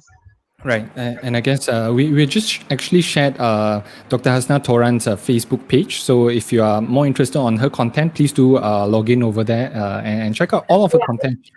Yeah, My personal Facebook is Hasnah Toran. Don't go there. It's all about yeah. cooking disasters and all that. Go to the page, Dr. Dr. Hasnah Hasnah. Toran. Yes. Professional. Right, right. And of course, in terms of education communities, learning communities, Education Summit is actually one of it. And speaking of which as well, in our future Education Summit, right, we're actually planning to have a strategy in terms of strategy-based education summit, whereby teachers just come in and purely just sharing what works and what doesn't work. So practical steps, like for example, there were actually a lot of teachers that were sharing in terms of, hey, this is how you can actually engage kids better using WhatsApp or using Zoom. And these are the activities, these are the tools. It's just pure strategies, and it's pure gold when I'm actually listening to all of these creative teachers that are available out there. Yeah. Right. And I guess moving on, if you have any questions for Dr. Hasnah, please do comment down below. So hopefully we can have more of the discussion over here. I guess, Dr. Hasnah, I would like to move on in towards special needs education, especially for the higher education in terms of college and university students, right? Would you be able to share with us in terms of communities of teachers that are teaching tertiary level students that are special needs required, right? What are some of the ways in terms of what you have observed during entire CMCO, in terms of how they actually respond towards online learning, and have they actually gotten used towards online learning towards the entire period of CMCO and the lockdown during COVID? Well, Malaysian experience of supporting students with special needs at the tertiary level is not that rich. We are just beginning. I myself personally have just been involved in this I think 5 years ago, and one university student with autism who we mentored as a group, I think he is graduating this year, and we have learned a lot from him, and we hope that he has learned from us as well. But we have learned so much from him. And what we're beginning to find is that with university students with special needs who have physical and sensorial disability, those who are blind, those who are deaf, and those who are on wheelchairs, they have challenges, but their challenges are easier to understand. For those with physical disabilities, it's mainly accessibility on campus, and ensuring that the physical environment is universally designed for them. And when we talk about universal design, it's universal design for physical barriers, attitudinal barriers, and also universal design for teaching and learning. Interestingly, of late, we are focusing on university students with special needs who have autism, and their challenges are more complicated to understand. They are really intelligent group of young people, but they have a lot of social emotional issues. A number of them grapple with depression, with anxiety, and currently we have one young man with autism who is facing a mental breakdown due to the CMCO. And it is quite sad for me to share that we are trying as best as possible to equip ourselves with skills to help these young people. Right. And we do not have enough allied health professionals such as clinical psychologists. One university, they do have psychologists, but that psychologist, her specialty is not autism. Her specialty is, dealing with stress among typically developing university students. So we are struggling. We are struggling, and we are telling ourselves that we have to learn faster in order to help these young people. And we have set up our own community of learning on how to help these young people. And I'm telling them that we don't have to reinvent the wheel. Just to share with you, the University of North Carolina in the US is one of the leaders when it comes to education for the population with autism, be it whether the young children or all the way up to tertiary level students, and they've had programs that have been proven scientifically to help with them. And we are planning to start adopting and adapting these materials from the University of North Carolina to form our own package to help this university students, not just with autism, but really with neurological development issues, Wow, that is something very, very. I guess your team and the work that you are really embarking on, it's really very commendable. I hope that more people will be aware of the works that you're doing, and also your work over at Genius Kunya and a few other organizations as well. I was just wanting to find out, Dr. Hasnah, with regards to the student that has a mental breakdown, right? What were some of the causes that causes him or her to be stressed? Is it because of the accessibility, or is it because of online learning as a whole method itself? What was the reason of that? Have you managed to identify it? Well, as I said, the population is very diverse, and there is not one single source of one single source of issues that stress them out. It could be various issues for different individuals. For this particular young man, he enjoys, even though he has autism, he enjoys a very social life outside. He has friends. He enjoys going out for a cup of tea, a cup of coffee with them, going to the movies, riding on the commuter, going here and there. Yeah, that is a sense of therapy for him. To go out is a sense of therapy for him. And for he had a bout of depression during the first round of MCO in March, April, and I think he was thinking like, oh, we were cooped up for 3 months. This time around, the government said 2 weeks. It might go into a longer period of time, and the first couple of days he just snapped, and it was really bad that he had to be taken to the intensive care unit. And yeah, I mean, and thankfully, the parents are very educated and very committed to his mental well-being. And when my team is talking about this family, we are saying that not only do we need to provide psychological counseling to the young man, but also to the parents. right. And I guess not only him, right? Many could be actually suffering from this as well. I would just like to talk about some solutions on this. Would it be wise if when we are working with students that are more socialized in a way to have sort of like, sessions, fun sessions that people will get to chat online just to get the connection factor for them to have more conversation with friends and families and things like that?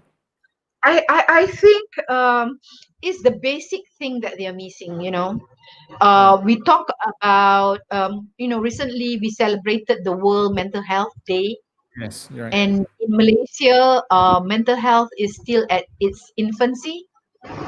um, the so-called experts, people point fingers to me and say that I'm an expert in mental health. I'm, trying to learn as much as possible, because when you talk about mental health, is very diverse. Is Yes. is a big issue. It's a big issue, and what more with men on the street who might not even come across any of these issues. And it's good that Malaysians are now saying out loud that we need to have a look at mental health. I am very proud to have friends who are struggling with depression, who are struggling with anxiety and stress, to be sharing on their social media. Some of them take pictures of their the pills that they're taking, saying that, hey, I'm facing this. And when you read comments, everybody's saying that, hey, I'm rooting for you to get better. Hey, you can do it, brother.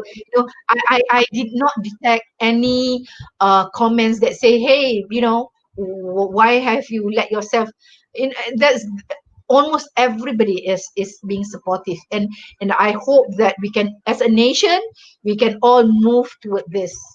Life nowadays is very tough.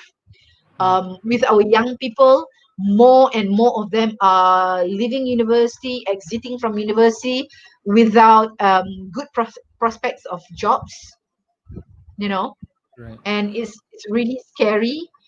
We have people who have degrees in engineering, working with Food Panda, Grab Food, and in order to do all that, the key word is resiliency. Right. Resiliency, and resiliency is part of an emotional, social emotional module that we never had. If we look at children, and when we talk about social emotional well-being, for young children, we seldom use the word mental well-being, because Right. in Malaysia the word mental has a lot of stigma attached to it. So Right. instead of saying mental well-being, we say social emotional well-being, sort of like trying to get rid of the stigma. So with young children, we need to have a module on social emotional well-being.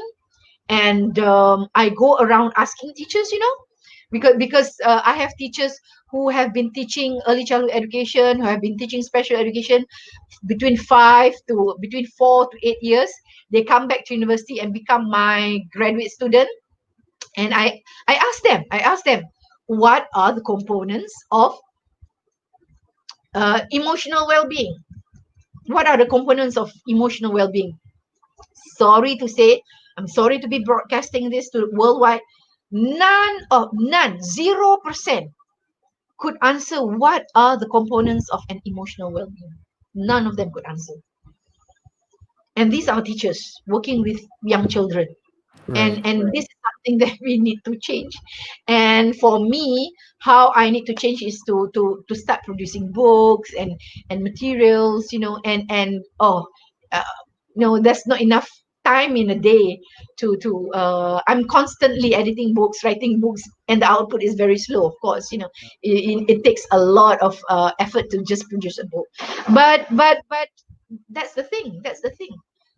We need to train our teachers how to train children to have good social emotional well-being. Right. Right. And I guess And they're not aware that resiliency is one of the main components of an emotional well-being.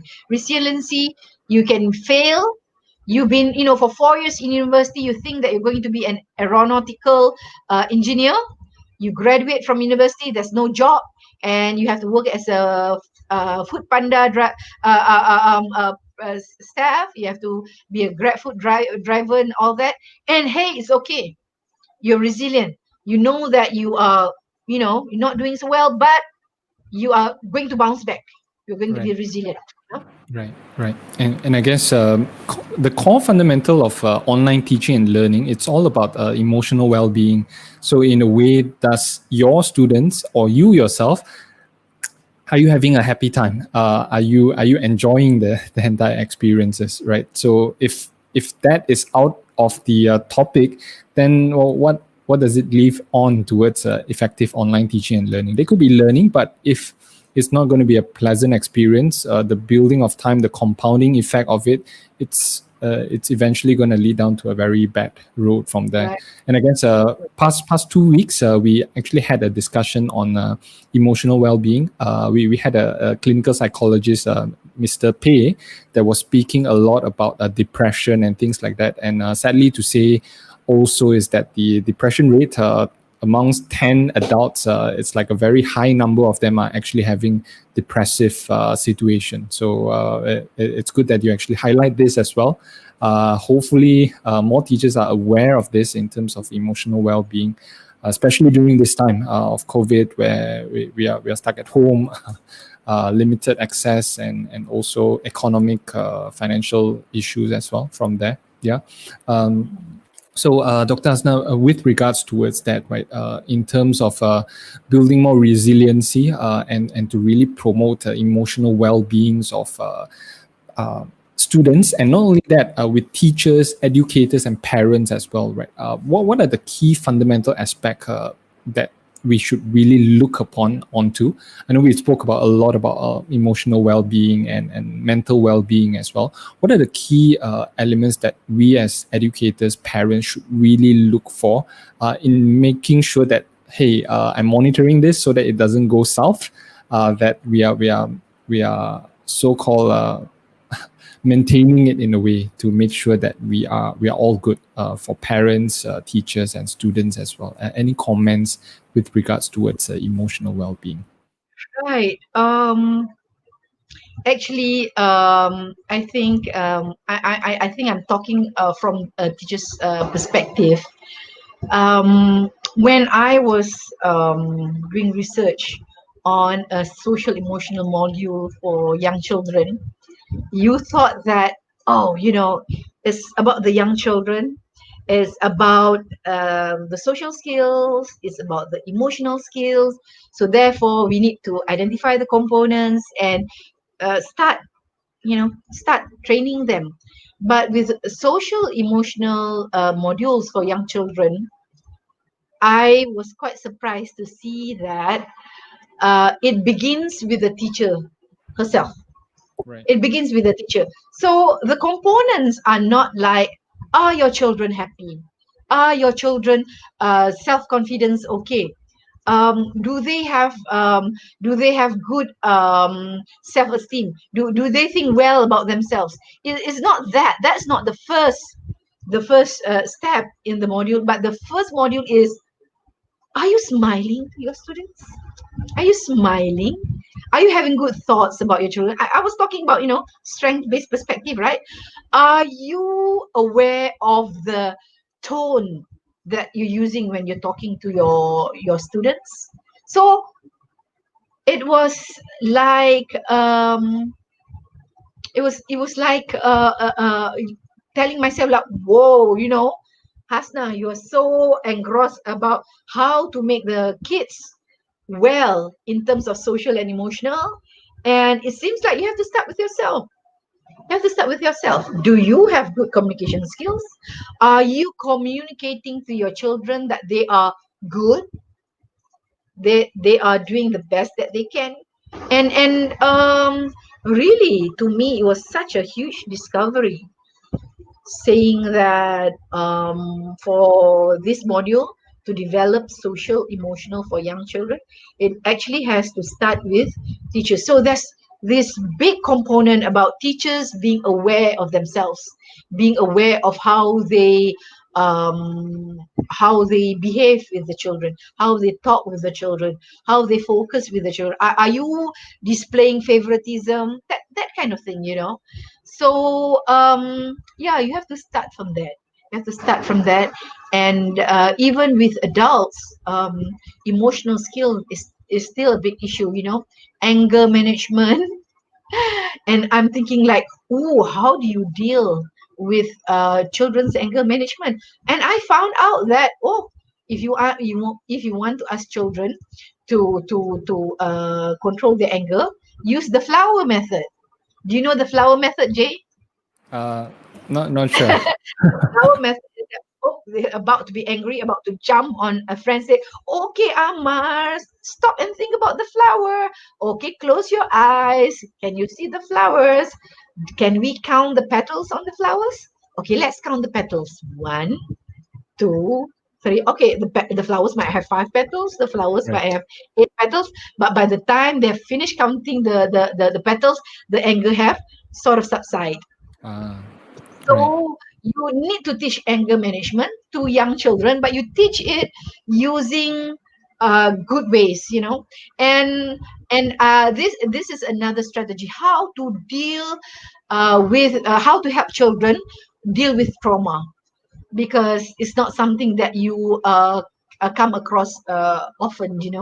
When I Right. was doing my doctoral degree in the States, my daughter went to a childcare center, and one of the children there in the childcare center just had an accident, a car accident.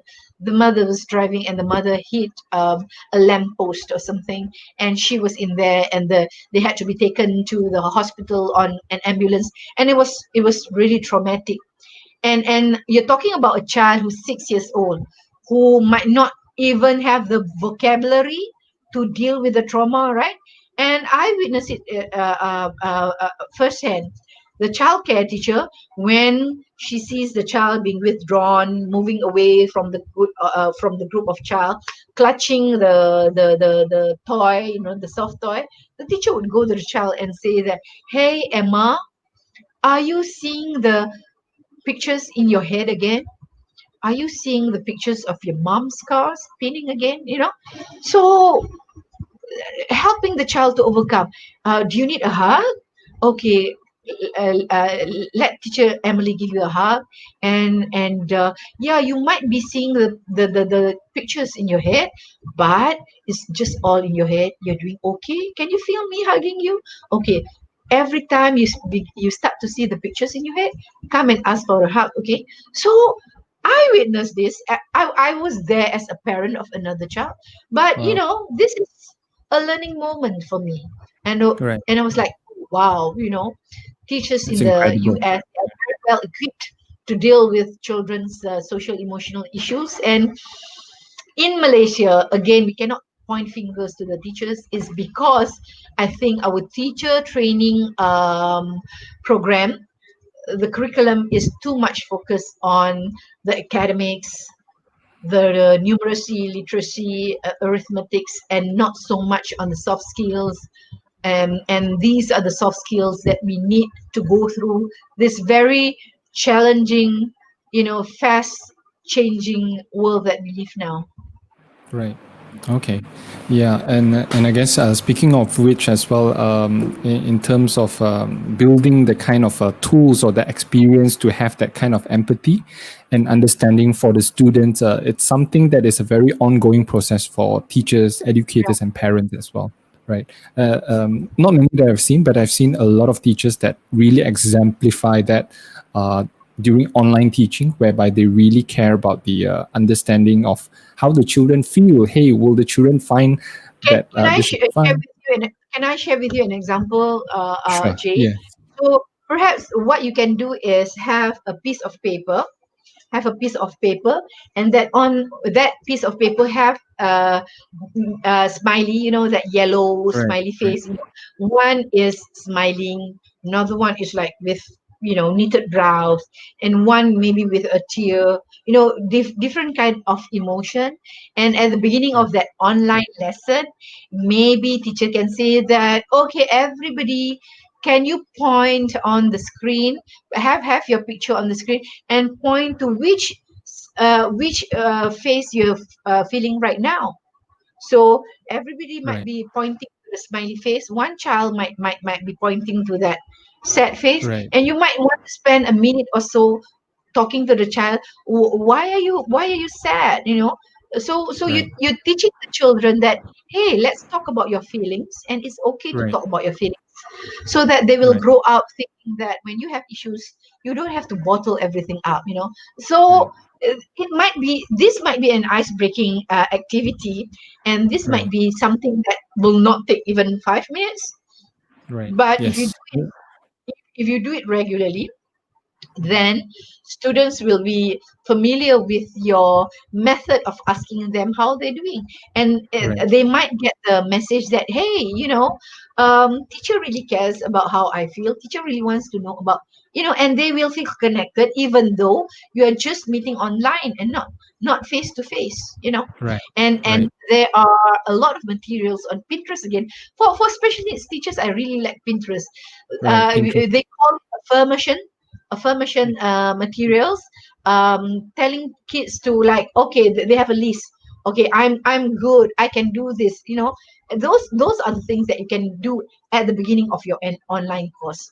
And in a way, you are beginning your lesson with something positive, good communication with the children. Right. And I guess in some cases as well, they do it privately, as in they use Mentimeter, or they use a private group, and they ask the students, hey, at the start of the class, let's close our eyes, look back into the past days, into different scenarios. Okay, how did you feel about it? And then, okay, open your eyes and then click into the Mentimeter and let us know in terms of 1 to 5, or like the smiley face, right? How do you feel? And what happens was that if any of the students actually show that, okay, I'm just feeling 1 or 2, or unhappy with my life, and they sort of like took up the conversation after the class to really address the situation, and probably allowing them to have an outlet to someone to talk Yes. to with regards towards that. And it's very Right, powerful right. in that way. And also, I think if you see the child, say, 3 times a week or 4 times a week, you can Yeah, also have an ongoing project, like, okay, my name is Hamza. right, This week, I'm working on, and then choose one issue that the child needs to improve. I'm working on using indoor voice right, rather right, than using loud voice. Okay, another child. Oh, my name is Muzaffar. I'm working on using walking feet, meaning not running in the house. right, Yeah. Okay, this week I'm working on not messing up my bedroom. You know, you and it doesn't have to take half an hour. It can take just 2-3 minutes, and being in a class with other kids, and all of them are working towards something, the child right, might be encouraged to, hey, yeah, there's something that I want to, and I want to improve, and perhaps teacher can talk with parents and get parents to brainstorm with the child what is it that they want to work on in that week. And then you can ask, you can have a row of boxes, one box for Monday, Tuesday, Wednesday, Thursday, Friday, and parents can give star if it is achieved. You can work on that. There's a lot of resources online, and I urge teachers, go there, explore. One of the weaknesses that I see among teachers is that they tend to rehash how they were being taught in the 80s, in the 90s. How you were taught in the 80s, in the 90s. If you're not careful, that's how you're teaching your students now. Traditionally we say chalk and talk, so now it's whiteboard marker and whiteboards, and be careful that you don't fall into that rabbit hole. Ask yourself, and am I teaching like the way I was being taught in the 80s or in the 90s? I see that a lot, and we need to be more aware. We need to catch ourselves before we begin to be too familiar with that kind of method. Right. And I guess to expand upon the understanding of the students' emotion, it's also very important to find out how are the teachers themselves, we ourselves are doing on a daily basis, and also for the parents as well, right? Because end of the day, it's a three-way triangle, and the emotional state of everyone is important. If you are a librarian, okay, Right. and you work with books who don't talk back to you and who don't show any behavior, then fine. If you work in a production line, if you make dresses, those dresses don't talk back to you, that's fine. But when you work closely with human beings, and especially with young human beings, you need to have a really high level of self-awareness. Right. Because if not, I see quite a few teachers who are taking out their frustration. They might not have a happy marriage, they might have problems with their spouses, and they're taking it out on the children, being grumpy to the children, being spiteful even, So you need to be to have self-awareness. And when I train my teachers, I always say that, okay, say that you are a tomboy, you're a female, but you have a lot of masculine characteristics, and you like to do really a lot of outdoor activities, riding big motorbikes and stuff, but you happen to be a nurse. In real life, you might be someone who's really very boisterous, but when you become a nurse, you need to take upon this professional persona. You might need to change the way you talk, you might need to change the way you behave, your characteristics, because you are being professional. You're being professional. So that's the thing. It would be good if personally and professionally you are okay. But if personally you're having a lot of issues with your children, you're having issues with your in-laws, with your neighbors even, and when you step into your professional role, then all those issues have to be put aside. And now you're taking on this mantle as a professional. You are a human developmental officer. You're developing these young humans, and you need to be professional. So you need to separate your personal and your professional characteristics, and even mentally, Yes, definitely. Yeah. And I guess, Dr. Hasnah, from towards that, let's take a couple more questions from the audience's side. I see there's a few questions over here with regards towards the, you were mentioning earlier about the university in North Carolina. So the user is wondering, can kids with mental retardation or low IQ be accepted? And also, what's the name of the university in North Carolina? The University of North the Carolina. University of North Carolina, right? The name of the University of North Carolina.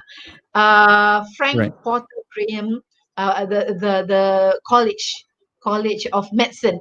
The autism program did not come from the education program there, but from the medical program. So Google you just write autism, University of North Carolina. There's a lot of uh, uh, um, resources there. They have their own schools there. They have their centers all under the university. And your second question: can kids with mental retardation or low IQ be accepted in the university? Is that what you're saying? I don't understand. They have programs, but I think their programs are mainly for the local population. They are serving the local population. In the US, when they have facilities, usually the facilities are meant for the local population. So I don't know where you are, but if you have a child with mental retardation or low IQ, then you might want to look at your local resources, I think. So for the Okay, program so in yeah. North Carolina, they have diverse program. They have programs for young children. They have program for the school population, and they have program for the post high school. And different programs are run by different units, and they happen to have a research program for youth with autism who are in colleges, and they develop a module on how to support these young people with autism on campus. Mm. Hope that answers the question. Okay, there's one very interesting question over here with regards to mental well-being. All right. So, where do faith and religious teaching play a role in mental well-being? Any comments on that as well? Right. Thank you for that. I'm going to give you an example from my faith because I'm more familiar with the Islamic traditions. I have seen quite a number of young men with autism with very high IQ. I think I've come across two cases whereby when they reach adulthood, they don't believe in God. They don't believe in God. And once they make that declaration to their families, the families are frantic, and the families were, trying to figure out where did we go wrong, um, you know. And most of the time is because when these children are young, parents, dedicated parents who want their children to do well, they're so focused on the speech therapy, on the occupational therapy, on the early intervention program, that they forgot about making sure that the child is getting inputs on religion as well. So because I've come across a couple of cases when I was the director of Pusat Genius Kurnia, I told the teachers we need to have a slot where the Muslims can have Islamic studies, and they learn how to do the prayers, they learn how to read the Quran, and the non-Malays, they have moral studies. They learn about how to love their family, how to love the earth, how to respect the earth, how to respect people, moral education. And personally, I have two young men with autism. I have my two sons have autism. One is 26, and he has low IQ below 70, and severe autism. And I have another one who's 14, whose IQ is slightly below most of his peers. So thankfully, what we have done is that ever since they were young, we would have congregational prayers, semayang berjemaah. We pray together. We pray together, especially in Islam. We pray 5 times a day. For the sunset time, we have Maghrib and Isha, because during the day we are all in office. And so what we do is we have our Fajr prayers, the sunrise, and Maghrib, the sunset, and night, the Isha. So we try as much as possible. If it is during the weekend, then we will do all 5 prayers together. And with my 14-year-old, who is verbal, cognitive level able to understand, it's sort of like teach him discipline. okay, at certain time, whether you like it or not, you have to do your prayers. And even though we focus on the disciplinary aspect of religion, we find that this religious practices sort of gel us together as a family. So as a family, as a family, the two main things that we do together, number one is we eat together, and number two, we pray together. And I'm not such a good parent, but outside of MCO, I try to on Saturdays and Sunday we go for walks, we go to the beach, we try to have family time.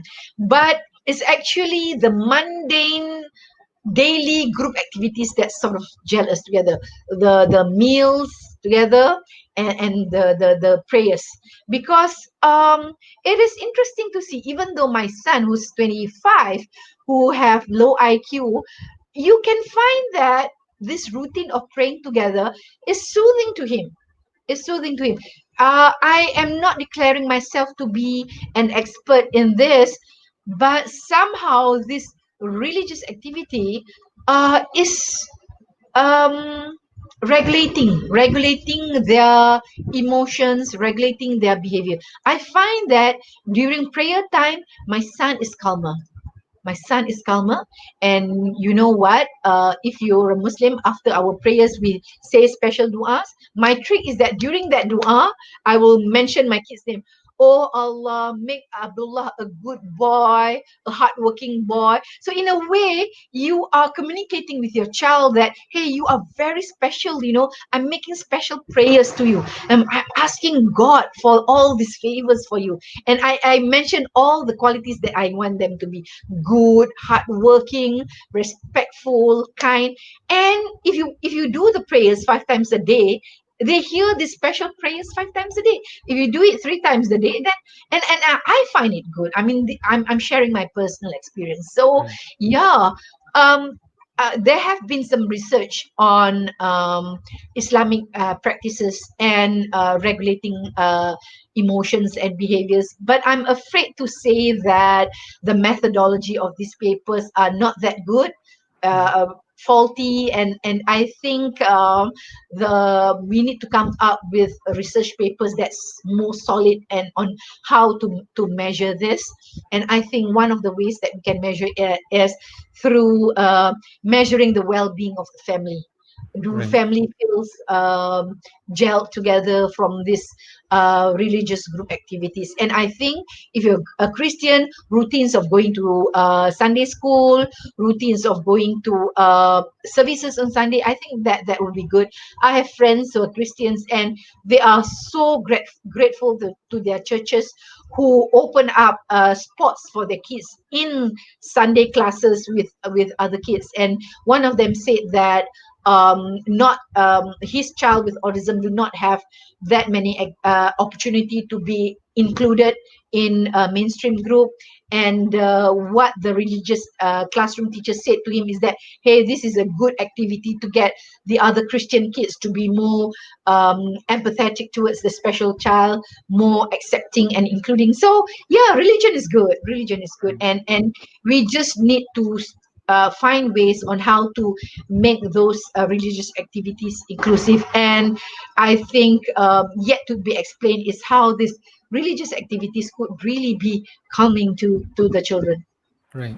Yeah. And I guess if I may be able to add on that as well, the very general attributes of a lot of the religion in the world is that to have a gratitude mindset.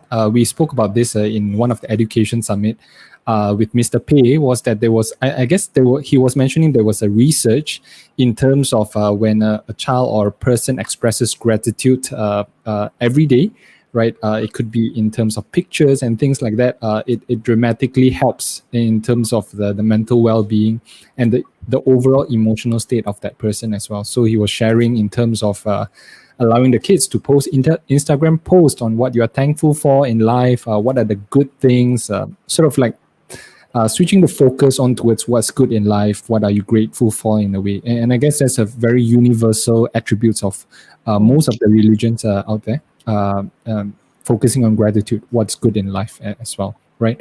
And I guess let's run through with one final questions form towards that. It's more on this systemic side of the education side of things, in terms of having special trained educators, clinical psychologists, counselors, or other related personnel for special needs education, right? Should it be coming from the Ministry of Education's concern, your comment, and also I would just like to write on Dr. Hasnah's vast experience working in this industry and dealing with the special needs community as well.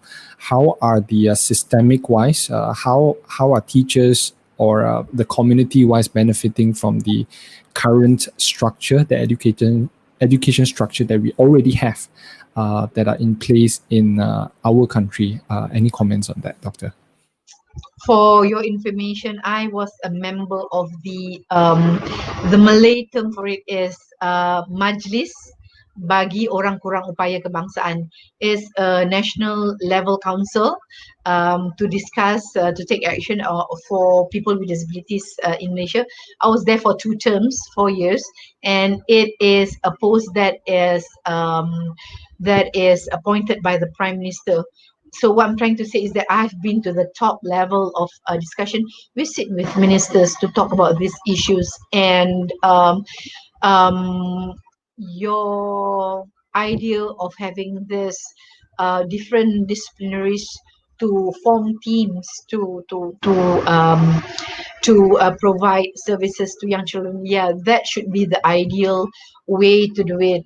But I think in Malaysia is going to take more than a decade to get that idea together. That is why when we had the opportunity to set up Pusat Jenis Kurnia, we tried to have various professionals there. So we have occupational therapists there, we have special education teachers, early childhood education teachers, and we have social worker and speech therapists as well. So I think if you're looking at one organization that has the best multidisciplinary team, that is Jenis Kurnia. And the reason why we are able to do that is because at that time, Jenis Kurnia was under the Prime Minister's department, and it is so much easier to get things done under the Prime Minister's department. Doors are easier to be opened.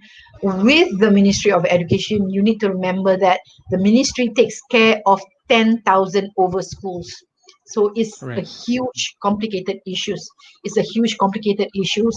And the ministry has started to hire occupational therapists, speech therapists, clinical psychologists. They are under the ministry, but the numbers are really very limited. And honestly, we tried to push as much as possible when we were on the council for people with disabilities at the national level. It is very, very difficult. And as I said, 10 years down the road, I don't think we'll have this team. Having said that, therefore, we need to think outside the box. And I think the pandemic, though it's really very devastating, there's some good things that can come out from this. And one of the good things that's coming out from the pandemic is everybody's skills in using ICT has improved so much. I think, most people before MCO, they've never heard of Google Meet, they've never heard of Zoom, WebEx, and now all these things are, daily utterances for us. Okay, let's meet. Okay, Zoom or Google Meet, is that it has become a part of our life now. Now, therefore, what I'm saying is that what we need to do is we need to start a community of learning, not just among teachers, but we need to rope in the psychologists, we need to rope in the allied health people together. And I just want to share with everybody, like I have various level of community of learning, but one that is closest to me in that community of learning, there's me, whose area is special education, and I have Dr. Sazlina, whose area is rehabilitation medicine, Dr. Kartini, who's a clinical psychologist, Professor Rosita, who's a professor in economics, Dr.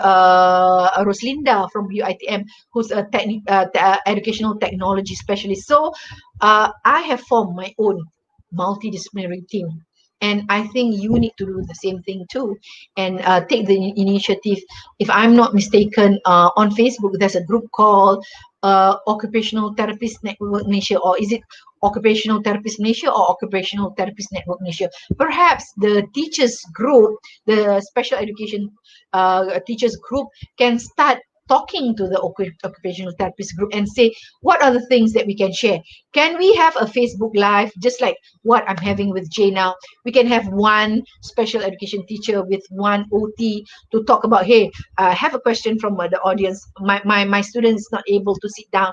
What should I do? Then the OT can give input. So these are the things that we can talk about. And with teachers, of course, they want to know that, hey, if I'm watching this, can I get hours for my what do you call that, in-service training, latihan dalam perkhidmatan, that kind of thing, is something that is already there. The resources are there. It's a matter of putting things together. So perhaps I can talk to my friends in Bahagian Pendidikan Khas and tell them that they need to have something similar to what Trophy Education is doing, and have various professional and occupational therapists and special teachers, or special teachers with a speech therapist or a clinical psychologist to be talking about these issues, and make it regular, make it a weekly or a monthly exercise. That is something that we can do. And beyond having things online, there's some echo there. Beyond that, I think to have multidisciplinary themes is going to be difficult, unless if the State Education Department, Jabatan Pendidikan Negeri, wants to start something at the level in Putrajaya. I think it's quite difficult because they are not really that hands-on, and they have lots of issues that they need to tackle. And I guess it's sort of like assembling the Avengers team of very professional individuals from different aspects, coming from psychologists, coming from a teacher's perspective, from doctor, and having all of them combining together, we may be able to have a much more wholesome perspective and a wholesome solution towards any particular education problems or challenges as well, right? And I guess we have found out the Facebook is called the Occupational Therapist Network Malaysia, OTNM. I guess we have just shared it on the comment section as well. Yeah, and Dr. Hasnah, we will be open towards any form of collaboration if we would be able to further expand on this. I guess overall the intention of Education Summit, it's always about assembling the best Avengers coming from the education perspective to come in together and to share each and everyone's experience to teachers out there. Not only in Malaysia, especially with COVID and a lot of teachers experiencing the same challenges as we do as well. Hopefully we are able to provide more sound and more applicable form of solutions to teachers and educators and even parents out there as well, right? Yeah, and I guess, wow, always having conversation with Dr. Hasnah has always been like a marathon, but in a good way, that we enjoy the conversation and speaking as well. It's been 2.5 hours. Can you imagine that? That we have been going through this? Yeah. Right. Time flies very fast, especially on towards that as well. I guess with regards to the topic that we're having today, any final thoughts and conclusions for those who are still watching together with us with regards towards COVID and the online learning, especially towards the special needs educators and parents out there? Well, I think it goes back to your mental well-being. If you feel that, oh, you're stressed out and you wish that COVID is not here, you wish that you can go to school, it's not happening. It's not happening. And the sooner you get used to the idea of living with this pandemic for at least another year or so, you are going to make yourself so stressed out. And my advice to you is, teachers, rather than focusing on your frustrations of being burdened by the situation right now, is to channel your energy to be more resourceful, to be more knowledgeable, equip yourself better, and so that you can do your job better. When you have more knowledge, when you have more resources, you can do your job better, and your job will be easier, and that will lessen down your stress. So rather than just wringing your hand and being negative about it, take action. This is the time for you to gather your resources, more teaching materials, find out about more methods, and this is a good time to be experimenting on these things. And always look at the bright side. As I told you, I'm in my 50s now, and technology frightens me. There's actually a term for that, Jay. It's called a Luddite. A person who Wow. is Okay. technology is called a Luddite, and I think I'm a Luddite. And but you have to embrace it. You have to embrace it. And my way of embracing it is, I started my YouTube channel. I started my Facebook Live, and because I'm a researcher in education, I cannot be doing my research in my ivory tower away from the teachers. My reason of starting this YouTube and Facebook Live is to make myself closer to the teachers, to understand what is it that they're going through, and to figure out with them what is the best way of me. So embrace whatever is happening, and always look on the bright side. And if you find it difficult, if you find things frustrating, that's a good cue that you need to learn more. Okay, and I guess with regards towards that, yeah, there's a very nice comment over there. Thank you a lot to Prof. Hasnah. Let's smile, be happy, and do our job without frustrations. We can do it, teachers, for the sake of our kids from there. And I guess with regards to that, Dr. Hasnah, it has always been a pleasure having you on the Education Summit. You have been always very humble, very down to earth, very caring, as well as an educator to a lot of teachers out there. And I guess most importantly, you have that mindset of a continuous learning, opening towards new solutions and technologies that may actually improve upon the situation that we are in right now. And with that, a tremendous respect to you and your team's work. Hopefully, we are able to have you more often on the Education Summit platform to share with the teachers over here. For those of you who are interested with regards to Dr. Hasnah's work and her Facebook live sessions, please do head on to her page. We have been sharing it on the comments. Please do head down to find out more about her works as well. And I guess with regards to that, Dr. Hasnah, reluctantly we will have to part our ways for this time around. And we wish you all the success and all the whatever it may be with regards to your future endeavors as well. Thank you so much for being together with us 2.5 hours. Yeah. It's been super fun. See you all again on my Facebook Live and my YouTube. Bye. All right. So take care. And I will see you very soon, Dr. Hasnah. Take care. Sure. All right. So there was Professor Dr. Hasnah Toran. So always been a very, very interesting discussion and very fun to have a conversation with her.